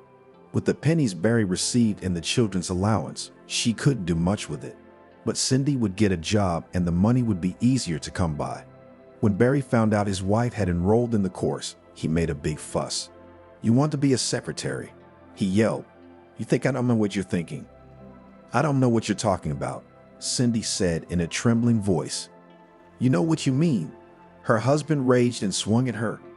"Don't hit mommy," Billy shouted bravely, and that made the tyrant even more angry. "You little puppy," he exclaimed indignantly. "I'll have you now." But Cindy nimbly picked her son up and ran outside. "I won't let anyone hurt you," she said, crying, and walked on her way. It's almost like that, but with Billy under my heart, Cindy thought bitterly as she remembered her return from the hospital. "How far are we going?" Cindy heard a vaguely familiar woman's voice and, realizing that she had almost knocked the young woman down, hurried to apologize. "It's okay, it's no big deal," the woman smiled. "How far are we in a hurry?" "No reason," she said, embarrassed. "Daddy wanted to hit mommy and I didn't let him, like an adult," Billy replied. "Good girl, mommy's protector is growing up," replied the woman and suddenly commanded, "Come on, let's go to me. By the way, let's get acquainted. My name is Selena." "Cindy," the young woman introduced herself with a smile. "And my son's name is Billy." "That's a good name," Selena said approvingly. "And he's a great kid. Come on, let's go, let's go." Selena lived in the alley that led to the end of their street. "I haven't seen you around here before," Cindy said thoughtfully. "Maybe not," nodded the new acquaintance. "I've been here a little over a month. My grandmother was buried 6 months ago, so I took the inheritance. There's that house." "Oh yes," Cindy nodded, remembering the old woman who used to live here. "I think her name was Martha and she hadn't been out of the house lately." "Do you often run away from your husband like that?" Selena asked, when the rest of the apple pie was eaten and the tea was drunk. "Occasionally," Cindy replied evasively. "And then apologies, reconciliation, a temporary lull, and then it's back to normal," she sighed. "I know the story." "Have you had that happen to you?" she asked in surprise. Looking at the cheerful, companionable woman, Cindy couldn't believe she had the same problems. "You," Selena corrected with a smile. "No, I've been spared, but my cousin had." "She did?" "Yes, but thank God, it's all behind her now. She's remarried now, and her new husband loves her to pieces." "How did she do it?" "How?" Selena shrugged. "One day Maria packed up her things, said she was tired of being patient, and gave the brawler a goodbye." "That's a lot to take in," Cindy said sadly. "So I guess I'm a sucker. It's in your hands." And that was the day Cindy made a new friend. Selena offered to let her and her son spend the night, and they stayed. And then she came home, apologizing and swearing, "I won't hurt you." And I didn't. But after a month, it was back to normal. Cindy was taking secretarial classes, and Barry suspected her of all sins. Whenever Cindy was late, her husband would get hysterical. She knew she had to make a change, but she was still afraid of change. "What are you afraid of?" Ariana wondered. "You have to work somewhere, one way or another. Who's going to pay your pension? Barry?" After graduating, Cindy took a job as a secretary at the school. Oddly enough, Barry was cool about it. Cindy assumed that her husband thought the school was a place where no one would infringe on her honor, and she was not far from the truth. In Barry's mind, it was a place where his wife wouldn't give him the horns. It was high school. At her new job, she made friends with Sarah, a cheerful, pretty, black-eyed brunette with a short, stylish haircut. They were the same age, so they hit it off quickly. Sarah taught computer science. When Sarah told her that she was graduating from Teachers College this year, Cindy suddenly felt sad. Now she could finish college and try her luck at medical school. What's the problem? Sarah wondered, "How old are you?" "Yeah, and what would I have to live on while I was in school?" Cindy grinned. Sadly, it looked like that train had left. "Oh, never say never," her coworker shook her head with a smile. When Billy went to first grade, Barry was offered a job as a trucker for a logistics company that was gaining momentum. Why, he told his wife over dinner, "I got the right category." And they promised good money. "That's great," Cindy smiled. The couple was in a quiet period now, and looking at them, no one would have guessed the problems in the family. Cindy tried to remember the good times and sadly recognized that they were sadly few. However, Lucy's successful employment with a private logistics company had been one of the brightest and most positive moments. And it was not only, and not so much about money, the employer hadn't cheated. Barry was really starting to make a decent living. But besides that, Cindy saw another plus. Sometimes her husband would be away for a week or even a month. Quite often, Barry would come back for a day or two, and then he'd be off again. He just didn't have time for abuse. In the absence of her husband, Cindy, though she was afraid to admit it even to herself, rested her soul. She looked better, began to go out with her friends to caves, shopping, or to the sauna. Son also pleased. The woman recalled with horror how nervous and withdrawn was Billy because of their scandals. But now he became calmer, more collected, and studied better at school. Feeling that life seemed to be getting better, Cindy cheered up. But the joy was premature. One day, returning from another long voyage, Barry mumbled, "We're talking." "I'm listening," nodded his wife warily. From Barry's tone, the conversation was unlikely to be pleasant. Cindy was afraid to even think about continuing it. "Listen to me," he said sharply. "If I find out you're seeing someone, I'll blow your head off and his, you know me." Cindy did. "Except it'd be nice to know what this is all about, wouldn't it? And don't give me the sheep eyes," Barry shouted. "What's the matter?" the wife exclaimed in bewilderment. "What the hell were you doing in the sauna?" he asked in a sly but unkind tone. "In the sauna?" Cindy repeated the question. "In the sauna, in the sauna. What do you do in a sauna?" Cindy shrugged her shoulders.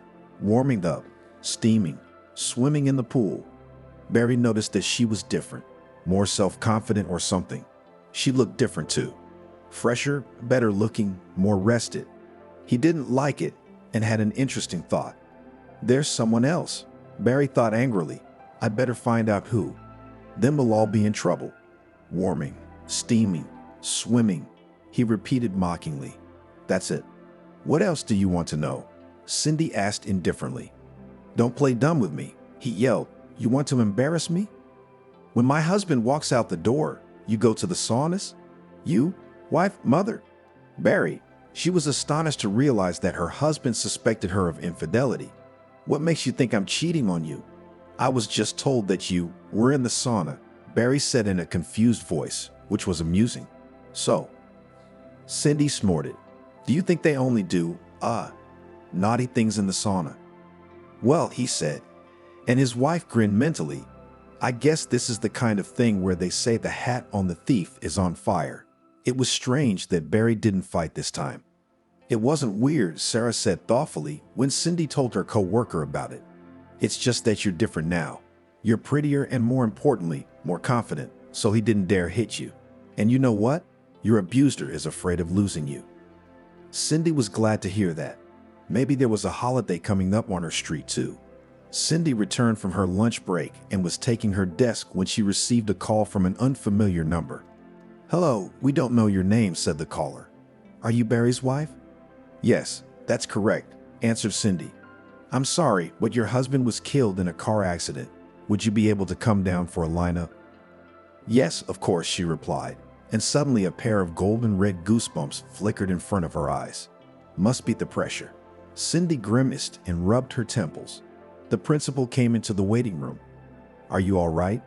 Boris Mikhailovich asked, looking at her intently. Yes, no, my husband died. At her husband's funeral, Cindy had mixed feelings. She was truly sorry for Lucy, who had died in the prime of life. But listening to herself, she realized that she did not feel deep sorrow as befitted a widow. Apparently, my love has burned out, the widow decided. Cindy tried to cry at least for the sake of decency, but no matter how hard she tried, she couldn't squeeze out a tear. She looked at her son.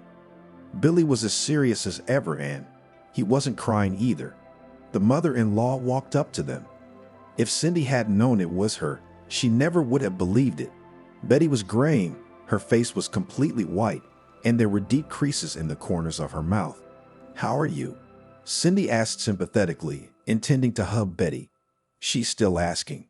Her mother-in-law roared, her voice sounding frightening. Aren't you ashamed of yourself? You're the one who drove him into the coffin. What are you talking about? Cindy was stunned. I'm telling you what I know. If it wasn't for you, he wouldn't have gotten that damn job. You're the one who couldn't get enough money. Damn you! Damn you! Damn you! Screamed the inconsolable mother. Billy blocked his mother with himself and said bravely, It's not true. Mom, calm down, son, Arnold reassured Betty. Cindy, for God's sake. I'm sorry. You realize? Yes, of course, she nodded. Of course I do. Arnold and some other guy took the sobbing woman away, and Cindy clung to Pasha and whispered, My protector. And then she let the tears flow. A couple days later, Cindy called Betty. Cindy, she said in a muffled voice, I'm sorry. I didn't know what I was saying. And I'm sorry about Barry too.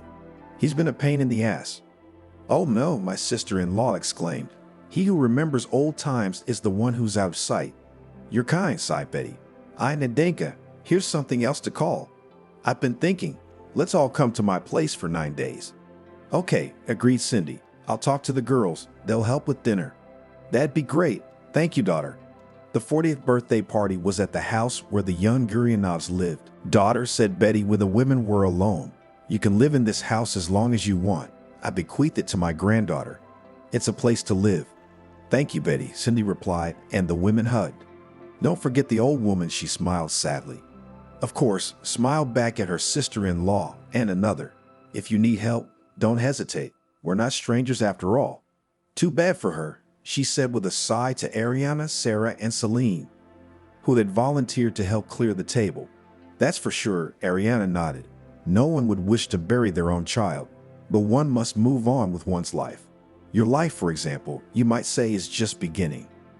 Cindy could see where her friend was going. Well, it's about to start. As the memories lulled her to sleep, Cindy fell asleep. When she woke up at 6 in the morning without an alarm clock, she felt an unprecedented rush of energy. She was no longer afraid of change. With a sweet stretch, Cindy got out of bed without hurrying. Today, she wanted to make breakfast for herself and her son. Not scrambled eggs or sandwiches, but something special. Playfully finishing her breakfast, Cindy began to dress up. When Billy awoke to the appetizing smells, his mother was already in full dress. Mom, you look so pretty today, exclaimed the son. Cindy was very pleased to receive a compliment from her son. But the woman suddenly realized with horror that she didn't know how to respond. I just had a good night's sleep, she smiled. Well, yes, Billy nodded. You went to bed early last night. I got in at 9, and you were already asleep. Yes, nodded his mother in response. I've been so tired lately. I'm exhausted. I'm so sleepy. Well, let's have breakfast, or you'll be late for school. I fried some meat dumplings, and here's some stuffed tomatoes. That's the theme. We're having a royal breakfast today. You bet. Eat up, my good man. Cindy was on her way home from work, and as she passed the office of the medical center, she saw an ad that read, Administrator wanted. Obeying a sudden impulse, the young woman determinedly pulled the door open. What a laugh, she thought. Unfinished medical school with 10 years experience as a school secretary. That's quite the track record. Cindy was about to turn around and walk away when a handsome man in his 40s, wearing an impeccably tailored dark gray suit, inexplicably appeared next to her. "What do you want?" he asked, smiling affably. No, I think I'll go," Cindy blurted out. "You're here about something, but you're leaving already," the man laughed. "Well, no, I'm not letting you go now that you're here. I take it you're here about the job," the man asked the HR manager, whose name was Max. "Ah, been there, done that?" "Well, yes," Cindy decided. "Why did you choose our company?" "I saw the ad and came."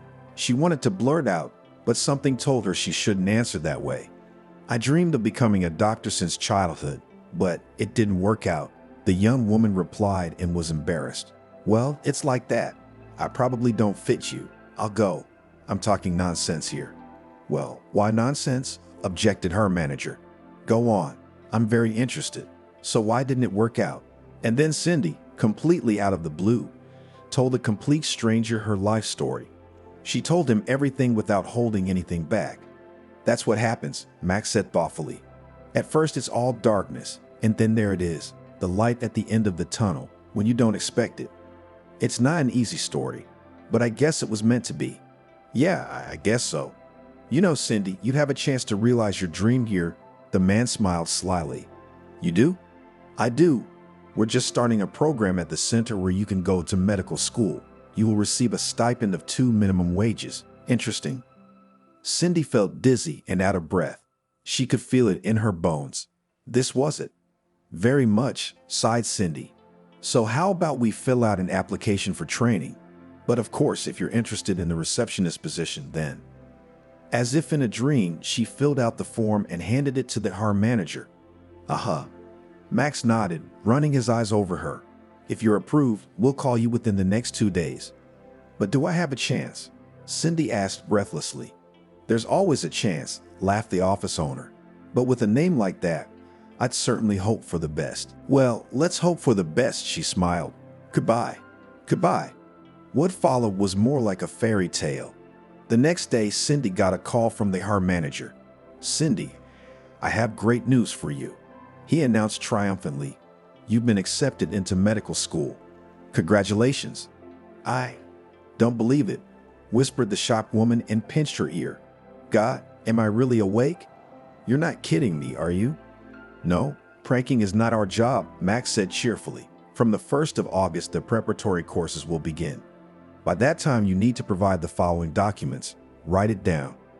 After talking to the HR manager, Cindy fell onto the bed and laughed out loud. She suddenly felt like sharing the news. A dog barked in the yard. "Here comes the Sonny," she rejoiced. "Mom, how about some food?" Billy asked. "I'm going to heat up the pilaf now," his mother announced solemnly.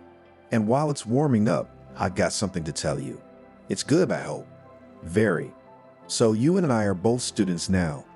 Billy laughed as he ate the pilaf. "Well, it turns out we are," Cindy said. "I did the math, and it turns out that when you graduate, I'll be a senior." "That's funny," my son cheered. Her friends all said it was something to celebrate. "I'm all for it," she assured him. "I look forward to seeing you all at my place. We'll celebrate the beginning of my new life." Cindy couldn't remember a time when she'd been in such high spirits. She had enough energy for 10 people. Cindy was enjoying her studies unparalleled, and at the end of the first session, she was awarded an increased scholarship. It was like a second win for this woman who had suffered. Life was moving on, and now Cindy could say with certainty that she was doing well. Cindy had a wonderful son, loving and understanding parents, and loyal friends ready to help at any time of the day or night. And she also had a new meaning in life, which seemed to have been irrevocably lost. It was definitely worth living for. 10 years later. "We're breaking up," Cindy said flatly. "And don't look at me like that. It's not gonna work out." The pumped-up handsome man, clearly not used to rejection, looked at her perplexed, and it seemed even resentful, and muttered, "Am I ugly?" Cindy grinned.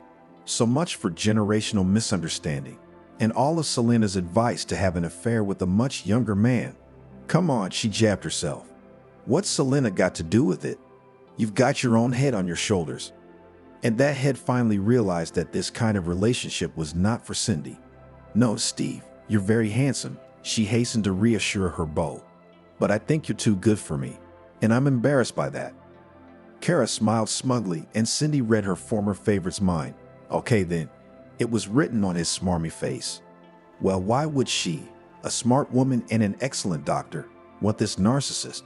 That's just it, she didn't. It was going to be a busy day. She had a meeting with her friends in an hour. Every Saturday, the charming quartet of women gathered at her favorite cafe. The ladies drank wine and discussed the events of the past week or the issues on the agenda.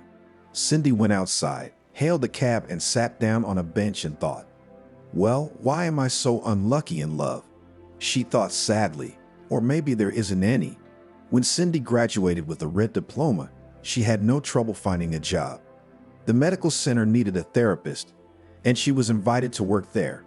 Later, she learned that Max, the same her manager with whom they'd had a heart-to-heart talk, had insisted she apply.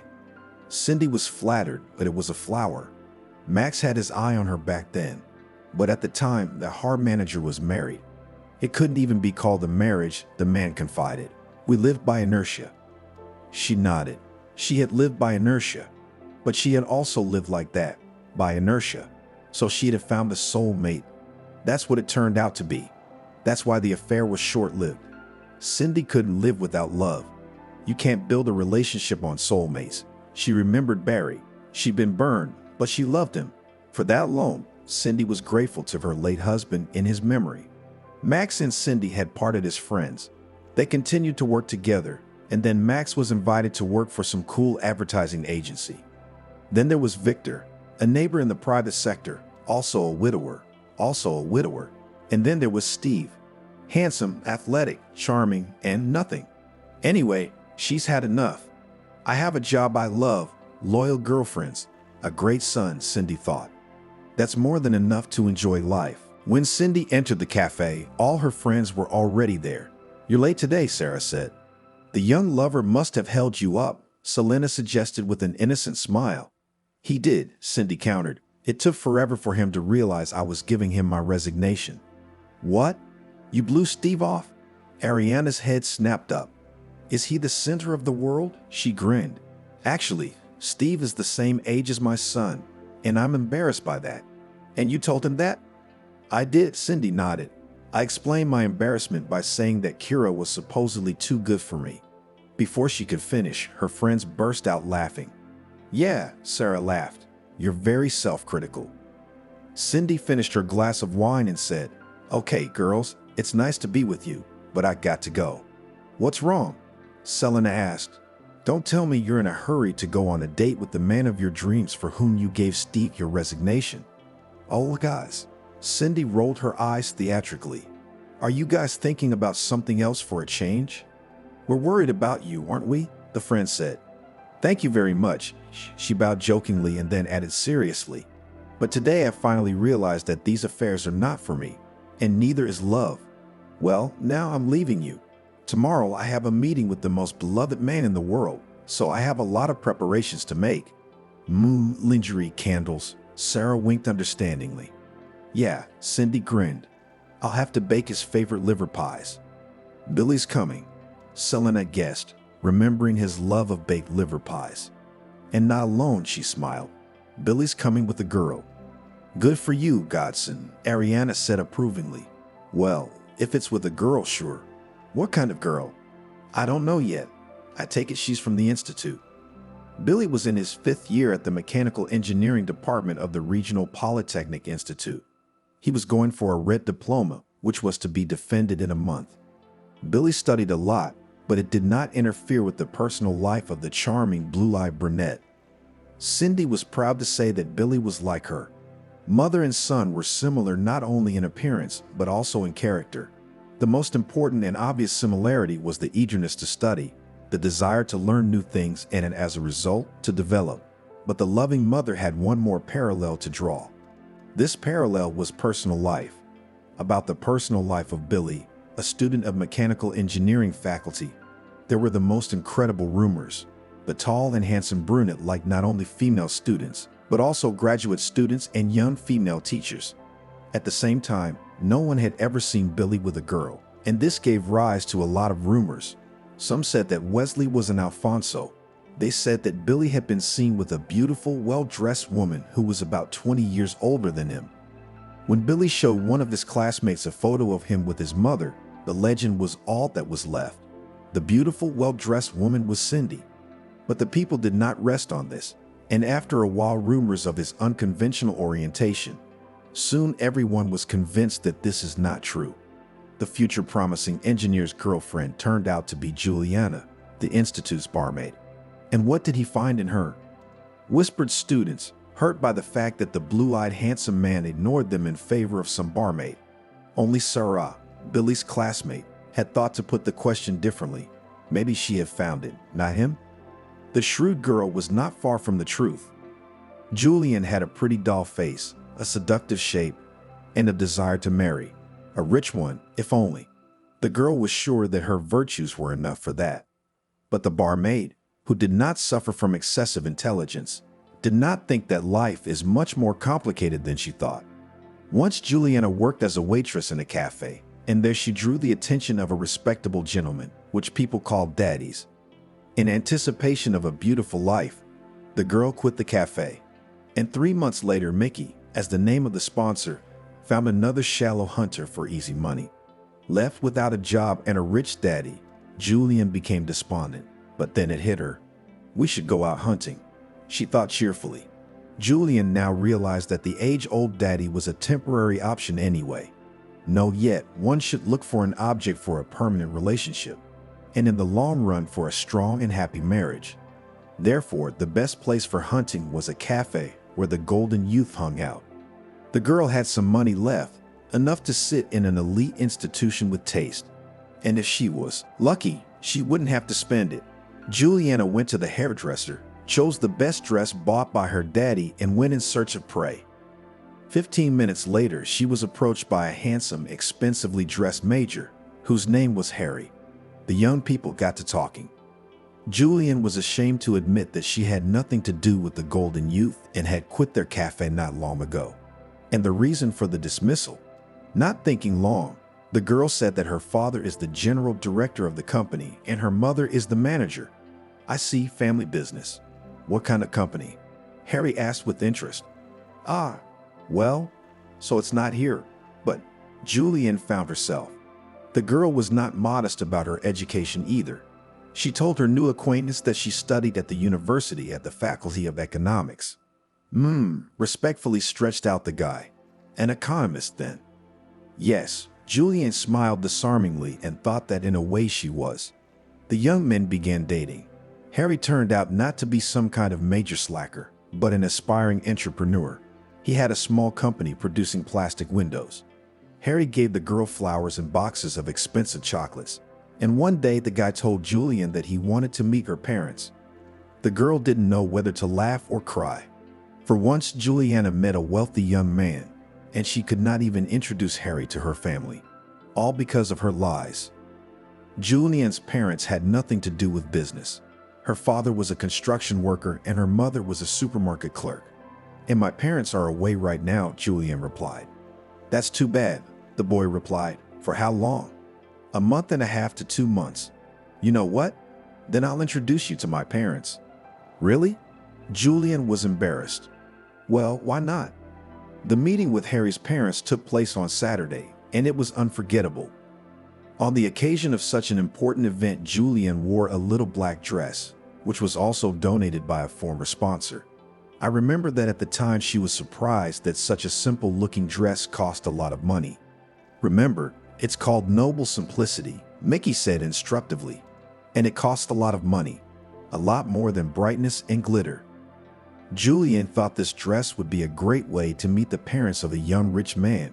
She chose boat shoes and a clutch, unencumbered with decorations, and did her makeup in nude colors.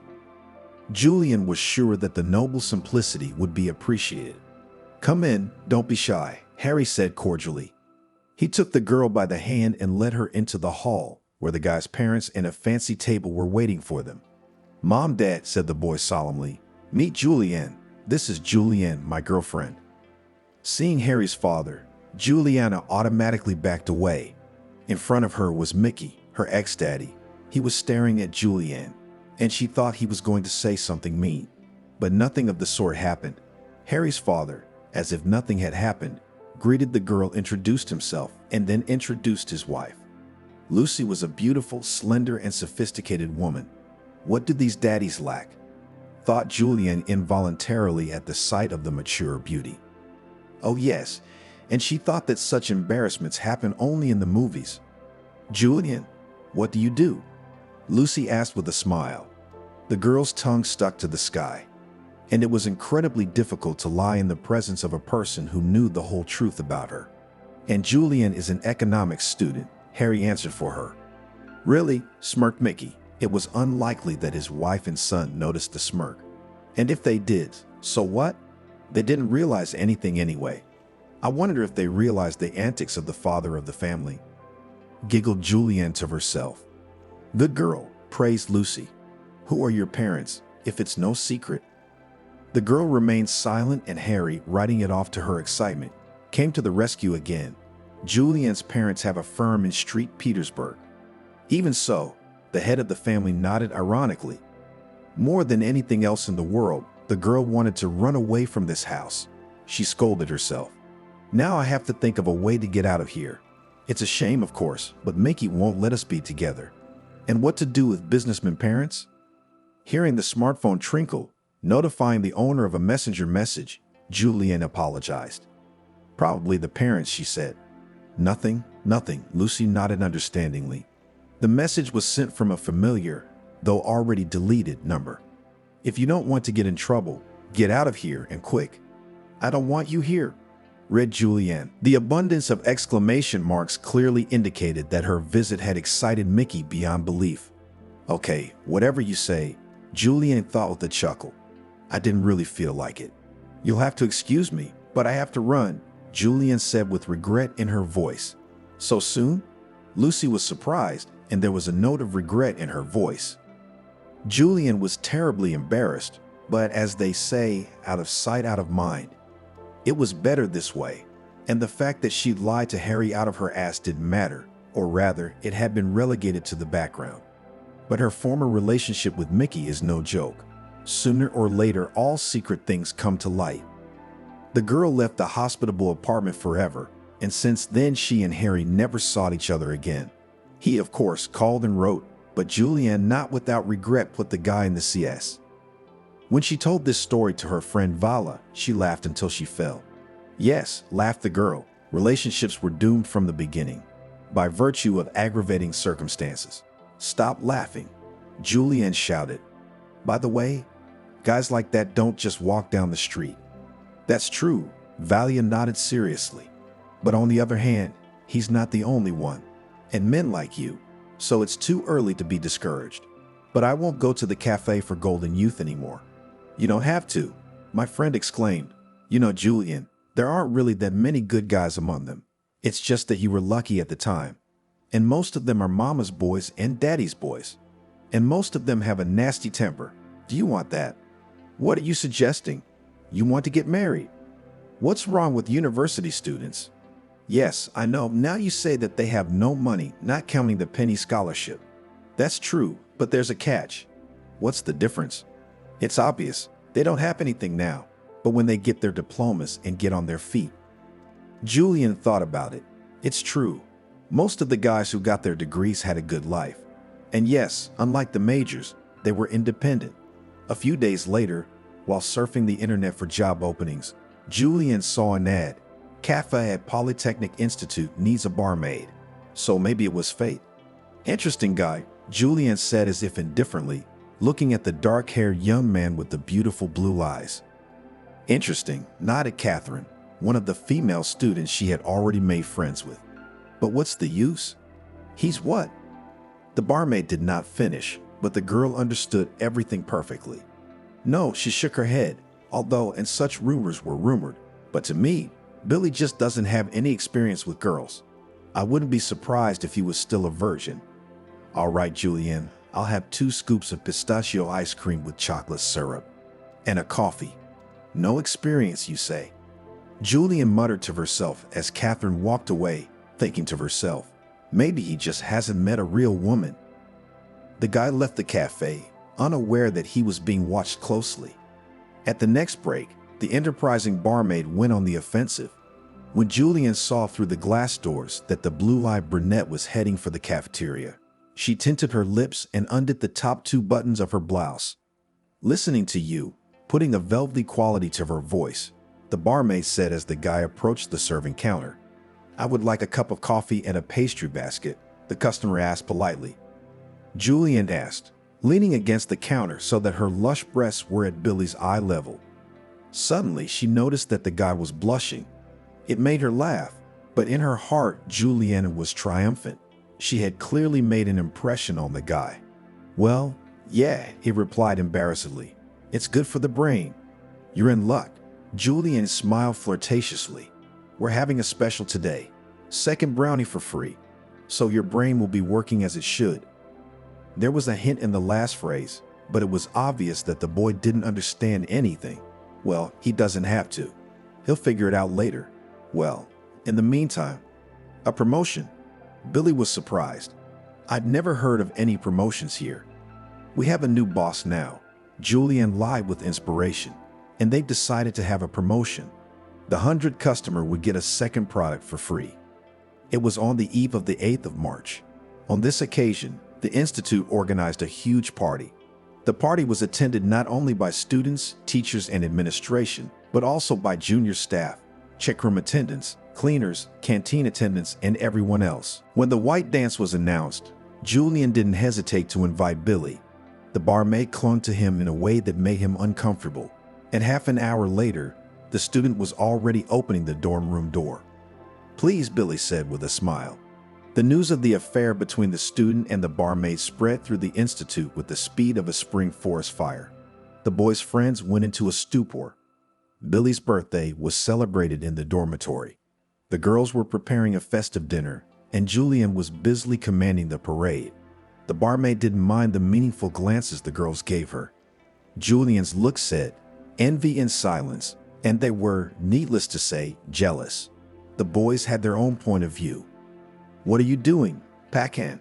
Evan asked perplexedly when the guys went out for a smoke. "It was just an option for a couple of nights." Billy shrugged philosophically. "Whatever," Stephen grinned. "You can tell a bird by its flight." "Guys, no offense," Weasley said firmly, "but my personal life is my business, and Julian is my choice. She's my girlfriend, and I want you to treat her with respect." "No problem," the friends said in unison, raising their hands as if in surrender. "Are you sure?" Billy asked, confused. "Actually, I took 2 tests and went to the doctor," Julian said resentfully. "Or don't you believe me?" "No, I don't," Billy hastened to reassure her. "Well, if that's the case, let's go to my place. I'll introduce you to my mom." "If that's the case?" the girl exclaimed. "You mean if I wasn't pregnant, you wouldn't introduce me to your mom?" "Julian, don't twist things around," the guy grumbled. Frankly, Julian's pregnancy was a no-brainer right now. He was about to defend his diploma. Billy didn't get enough sleep, and his beloved was throwing tantrums on the spot. However, he realized that the child was not to blame. Billy was far from denying paternity. He would marry Julian, as an honest man should. Billy suddenly thought of his mother. When he was a boy, he had heard Grandma Betty and his father say more than once that his mother had tied the baby down and should be grateful to them for covering up the sin. He didn't understand anything at the time, but as he got older, he realized it wasn't that simple. One day, 8-year-old Billy overheard a conversation between Grandma Angelica and an old friend, and she said that it was Grandma Betty who insisted on marriage. And when Billy was 10 or 11 years old, he wondered what his mother had to thank his father and Grandma Betty for. As it turned out, there was nothing to be thankful for. His father had been a constant libertine, and Grandma Betty had been self-effacing. As Grandma Angelica said, she's got her idol and is enjoying married life with her young husband. "Why am I bringing all this up?" thought Billy perplexedly, and then he realized he and his mother had similar fates. Gender adjusted, of course, except that Julian doesn't fight, but that's pretty much it. And another thing, she and her mother are goal-oriented people. Perhaps their life principle can be summarized in the words of a famous saying, "Live and learn forever." Mother received a medical degree when she was already 38, and this is not everyone decides. While they're halves. Well, aren't you an idiot? Billy chided himself. I love Julianne, and I don't care whether she's a barmaid or a member of the State Duma. The young men got out of the minibus and walked toward the Gurianot's house. It was a pretty house, Juliana noted. The house really did look the part. The plastic windows, put in when her father was still alive, looked as good as new. The house was finished with gray and white siding and a silver metal roof. The improvised landscaping using car tires and Kiffer bottles also looked very nice, especially now when peonies, violets, and irises were blooming in the beds of tires, exuding a marvelous smell. Glad you like it, Billy smiled. A beautiful, slender brunette with the same blue eyes as his came out onto the porch. You didn't tell me you had a sister, Julianne said. So I don't have a sister, laughed Billy. Meet my mom, Cindy. Come on, Cindy, the woman grinned. I'm not that old yet. Just call me Cindy. How young she is, Julianne thought enviously. Or maybe she just had an early birth. Julianne, what do you do? Cindy asked, and she grinned. She was immediately reminded of another acquaintance. I'm a barmaid, she answered, looking at her potential mother-in-law defiantly. A barmaid? But Billy told me you were from college. I am from the Institute. I work there as a barmaid. What's wrong? Not good enough. Julianne, I don't think I've done anything to offend you, Cindy said. And no, I have nothing against barmaids. I married a handyman as a student, so. Mom, don't mind me, my son intervened. Julianne's just nervous. It's normal in her condition. Hormones, you know. Oh my God, Cindy burst out. Guys, you have to warn me. What difference would it have made? The girl squinted. Julianne, why are you being so hard on yourself? Of course, it wouldn't have changed anything. But this isn't about buying a dog, is it? And by the way, I'm a doctor, and I know a lot of specialists. Good specialists. No thanks, she shook her head. We in the regional center with this problem is not. Well, as you know. She doesn't sound sincere, Cindy told her friends. Oh, I can feel it in my heart that this isn't gonna end well. Can't Billy see past his own nose? Cindy, Ariana said mockingly. Doesn't this remind you of anything? Imagine it does, she exclaimed. Is that a reason to let your son get involved with who knows who? I'm pretty sure that that woman's got Billy wrapped around her finger. I don't mean that in a reproachful way. It's just that you know that when you're in love, you think, this is the only person I'll ever be happy with. Isn't that right? Yes, Cindy nodded sadly. So what do we do now? What? Selena hummed cheerfully. You need a man. Who's talking about what? And she's right. Ariana and Sarah said it together. Oh, come on. A week later, Cindy met her daughter-in-law's parents. They turned out to be nice people, and the future mother-in-law thought, maybe I'm getting myself worked up for nothing. Perhaps Julianne really nervous, as any girl when meeting the groom's family. And then there are the hormones. The wedding was decided to play in the banquet hall of a cafe, the owner of which was a friend of the bride's mother. Will make us a good discount, winked Anna. The wedding was fun, but Cindy suddenly felt like she was losing her son. What's the big deal? Ariana asked, perplexed. Yes, the boy has his own family now, but you're not going to stop being his mother. Come on, friend, smile. She was wearing a national costume in which Ariana was handing out pancakes as godmother. Her friend had beet blush on her cheeks, and looking at her, it was impossible not to smile. There, that's better, exclaimed the charming peddler of pancakes, but on the soul of the mother of the groom scratched Cass. There were only a few days left before the diploma defense, and Billy was scrambling, and his young wife was demanding attention, and she was cranky. Billy, she called out. What? The husband asked absent-mindedly. I want strawberries. Billy almost howled, but held back. 15 minutes ago, he had returned from the store where he had gone at the request of his wife, who wanted bananas. Billy had brought a bunch, but Julianne had barely taken a bite of one banana and now demanded strawberries. Julianne, I don't have time for this, Billy replied patiently. Would you wait half an hour? No, I won't, she said in a tone that didn't tolerate objections. Then go yourself, suggested her husband. They say it's good for pregnant women to walk. I don't feel well. Well, all right. Billy sighed and got up from the table. Every day, God knows he tried to be understanding, but every day it was getting harder and harder. Be patient, his mother said. She'd give birth and be the same. The young father-to-be only sighed heavily. When will that be? Billy, I don't think your mom likes me, Julianne once told me. Why would you say that? Actually, she wasn't far from the truth. Billy knew it was true, although Cindy had the wisdom to hide it. Well, I'm not blind. She also doesn't believe it's your baby. Did she tell you that herself? Her husband asked, busy preparing his defense as usual. Well, not directly, of course. Julianne stretched out. But the last time she came to visit us, what was it? Oh, nothing, she said casually. Anyway, Billy, it would be better if your mother didn't come here anymore. All right, I'll tell her that, Billy sighed. Just don't tell her I told you about it. Okay, Julianne kept up. Okay, I won't. But how am I going to explain it to her? How do you want to explain it to her? She replied nonchalantly. Well, tell her there's no place to sleep. Well, I understand, Billy nodded.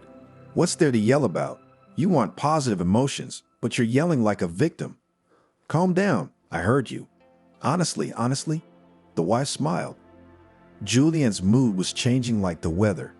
Honestly honest, he said, kissing his wife on the temple. Billy never dared to tell his mother what his wife had asked. Sometimes he felt like he was caught in the middle of some terrible element. That's basically what it is, Billy thought. I'm between two fires, and fire is an element. He had no idea what to do in such a delicate and unpleasant situation. After all, Billy loved them both and wanted everyone to live together, but it seemed he wanted too much. Cindy didn't recognize her son, and that was the issue on another Saturday agenda. Well, I don't know, shrugged Sarah. It seems to me like you're making a storm in a glass of water. No, I'm not, Cindy said thoughtfully. As soon as I offer to come over and bring groceries, Billy says he doesn't have to and promises to come himself. So what? Snorted Ariane. The newlyweds want to be alone. Julian's pregnant, so there's no time for guests. Besides, the son promised to come himself. He's not coming, she said. Well, honey, the kid's got a defense coming up. No time to travel. And he promised. Well, I don't know, so you don't take offense. Yeah, I guess, Cindy mumbled. I'm a bit of a mess. So why would you go to the sanitarium? Selena asked cautiously. Get some rest, get better. I'm not going to a sanitarium. She waved her hand. Lately, Cindy had been having some serious heart problems. Her colleagues urged her to go to a sanatorium, but Cindy didn't want to hear about it. Not yet, she told cardiologist Veretinikov with a sigh. Medic, and so careless about your health, strictly reprimanded her colleague. Stephen, I solemnly swear to you, as soon as I deal with all my affairs, I will take care of my health, said Cindy with a smile. So why should I swear? A little better, grinned Veretinikov. It's your health, and it doesn't ask about your affairs. The doctor was right, of course, but Cindy knew that until she could figure things out for herself, she wouldn't be able to rest easy. Well, you shouldn't, said Sarah. You're tearing up your soul, not to mention your heart. But Cindy shook her head stubbornly. Waking up at dawn, Cindy remembered that her son had a defense today and decided to call. Billy answered right away. Hi, honey, she said with a tenderness that made her son's heart ache. Hi, May. How are you feeling? Fighting, I hope. You bet. Well, good for you. Break a leg. Go to hell, Billy said cheerfully, and mother and son laughed merrily. Almost like before, Cindy thought sadly, but almost. The defense of the diploma went brilliantly. The classmates celebrated the event in a cafe, and a grand banquet was planned for the evening in the dormitory. Are you coming? Stephen asked. No, guys, I'll pass. Billy said no. I'd love to, but, well, you know what I mean. Yeah, Stephen nodded. Home family. Hello to your wife. Back home, Billy was in for another round of hysterics. I'm sitting here alone and you're having fun. Julianne said it unhappily, not even asking how the defense had gone. But Julianne. Billy didn't know what to say. Okay, forget it, she said. And then suddenly, with a painful wince, she clutched her stomach. What's the matter? Billy asked fearfully. No, it's nothing, it's fine, Julianne whispered. but it sounded unconvincing. What about it, though? The doctor said it's a miscarriage. What? Julian, this is not a joke. Should we call an ambulance? No, don't do that. The doctor says it happens from time to time. So now we have to call an ambulance every time. I don't know, Billy shrugged. I think it's better to be safe. Billy, I know what's best for me, Julian said softly. Well, okay, if that's the case. After his diploma, Billy wondered if he could find a job. He surfed the internet, went on interviews, but so far, alas, to no avail. Julian grumbled that her husband wasn't spending enough time with her, to which Billy remarked, Julian, I apologize profusely, but what are we going to live on? On your barmaid's salary? What's wrong with my job? Julian stood up. Yes, I have no higher education, and I work as a simple barmaid, but you knew who you were marrying. What's that got to do with it? He was surprised. But you have nothing to do with everything, shouted the wife so loudly that even choked. And your mother also nothing to do. She's definitely got nothing to do with it now, Billy said, trying to be calm. That's it, honey. I'm out of here. Where to? Julian was stunned, obviously hoping to continue the verbal altercation. Billy even began to suspect that she was enjoying these skirmishes. To the interview, he cut off and left the apartment. Missed again, Billy thought dejectedly.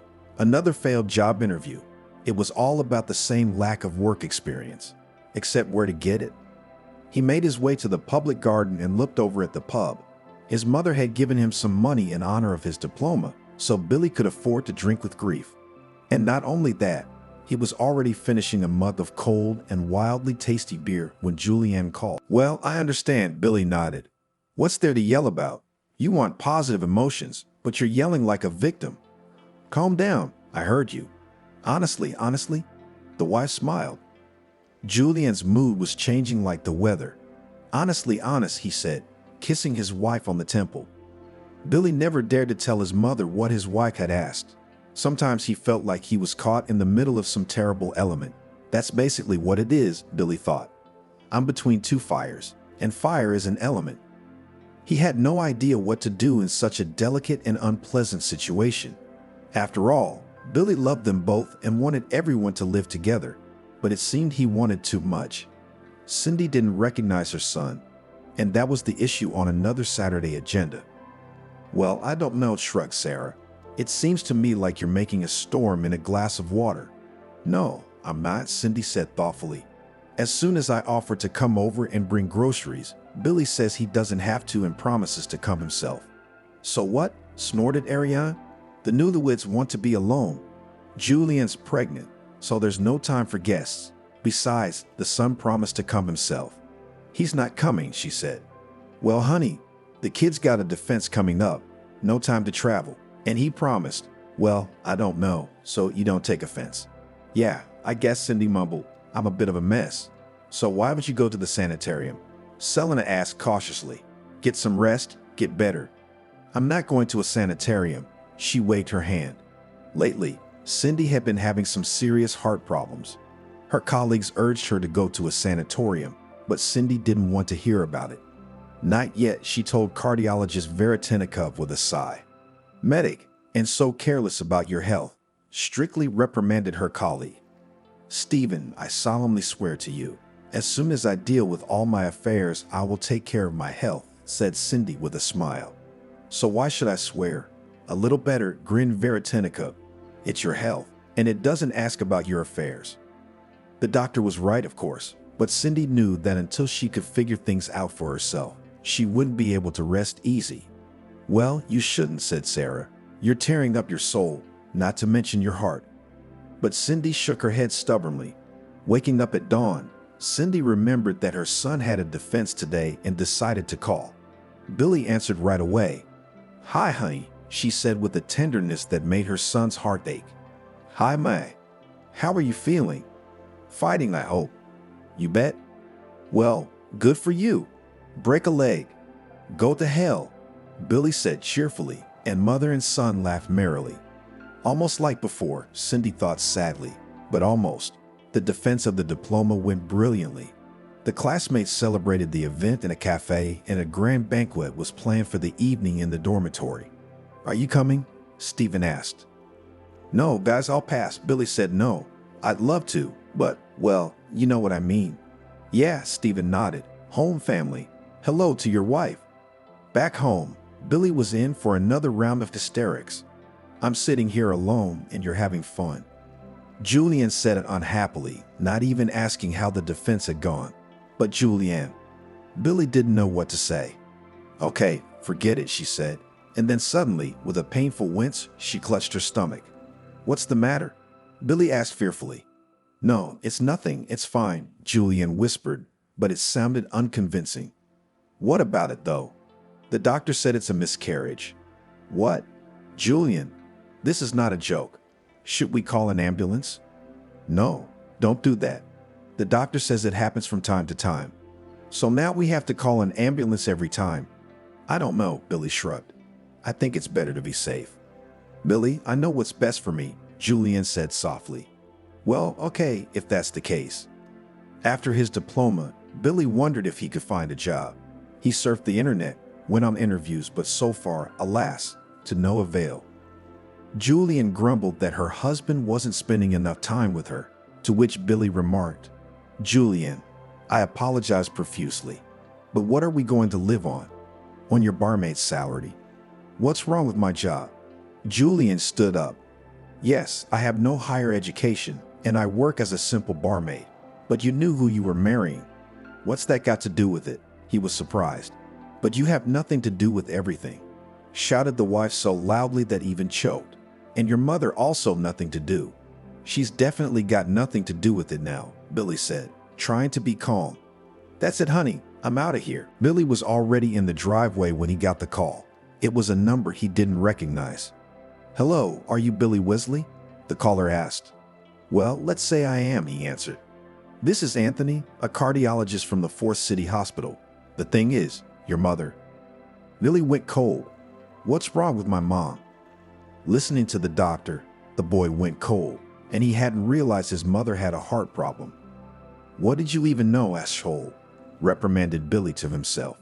Unable to contain his emotions any longer, he sobbed like a child. When Billy entered the apartment, Julian was chirping merrily on the phone, looking out the window. Normally, he would have made himself known right away, lest, God forbid, he be suspected of eavesdropping. But this time it was as if something had made Billy stop and listen to what his wife was saying. Lucy, it's all right, she said cheerfully to her friend. Now I'm bringing him to the fact that I'm in danger of miscarriage, and of course, showy tantrums. By the way, the idea of dinner was brilliant. Thank you. How? It's very simple. Billy will come home in a week, and I'll be lying in bed, all sick. He's gonna ask me what's wrong, and I'm gonna tell him I had a miscarriage. But this sucker won't understand anything anyway. Well, of course not. I neutralized my mother. Julian suddenly turned around sharply and seeing her husband said, I'll call you back. Bravo. Billy nodded and slowly, with formation, struck his hands 3 times. And why, I wondered, were you a barmaid?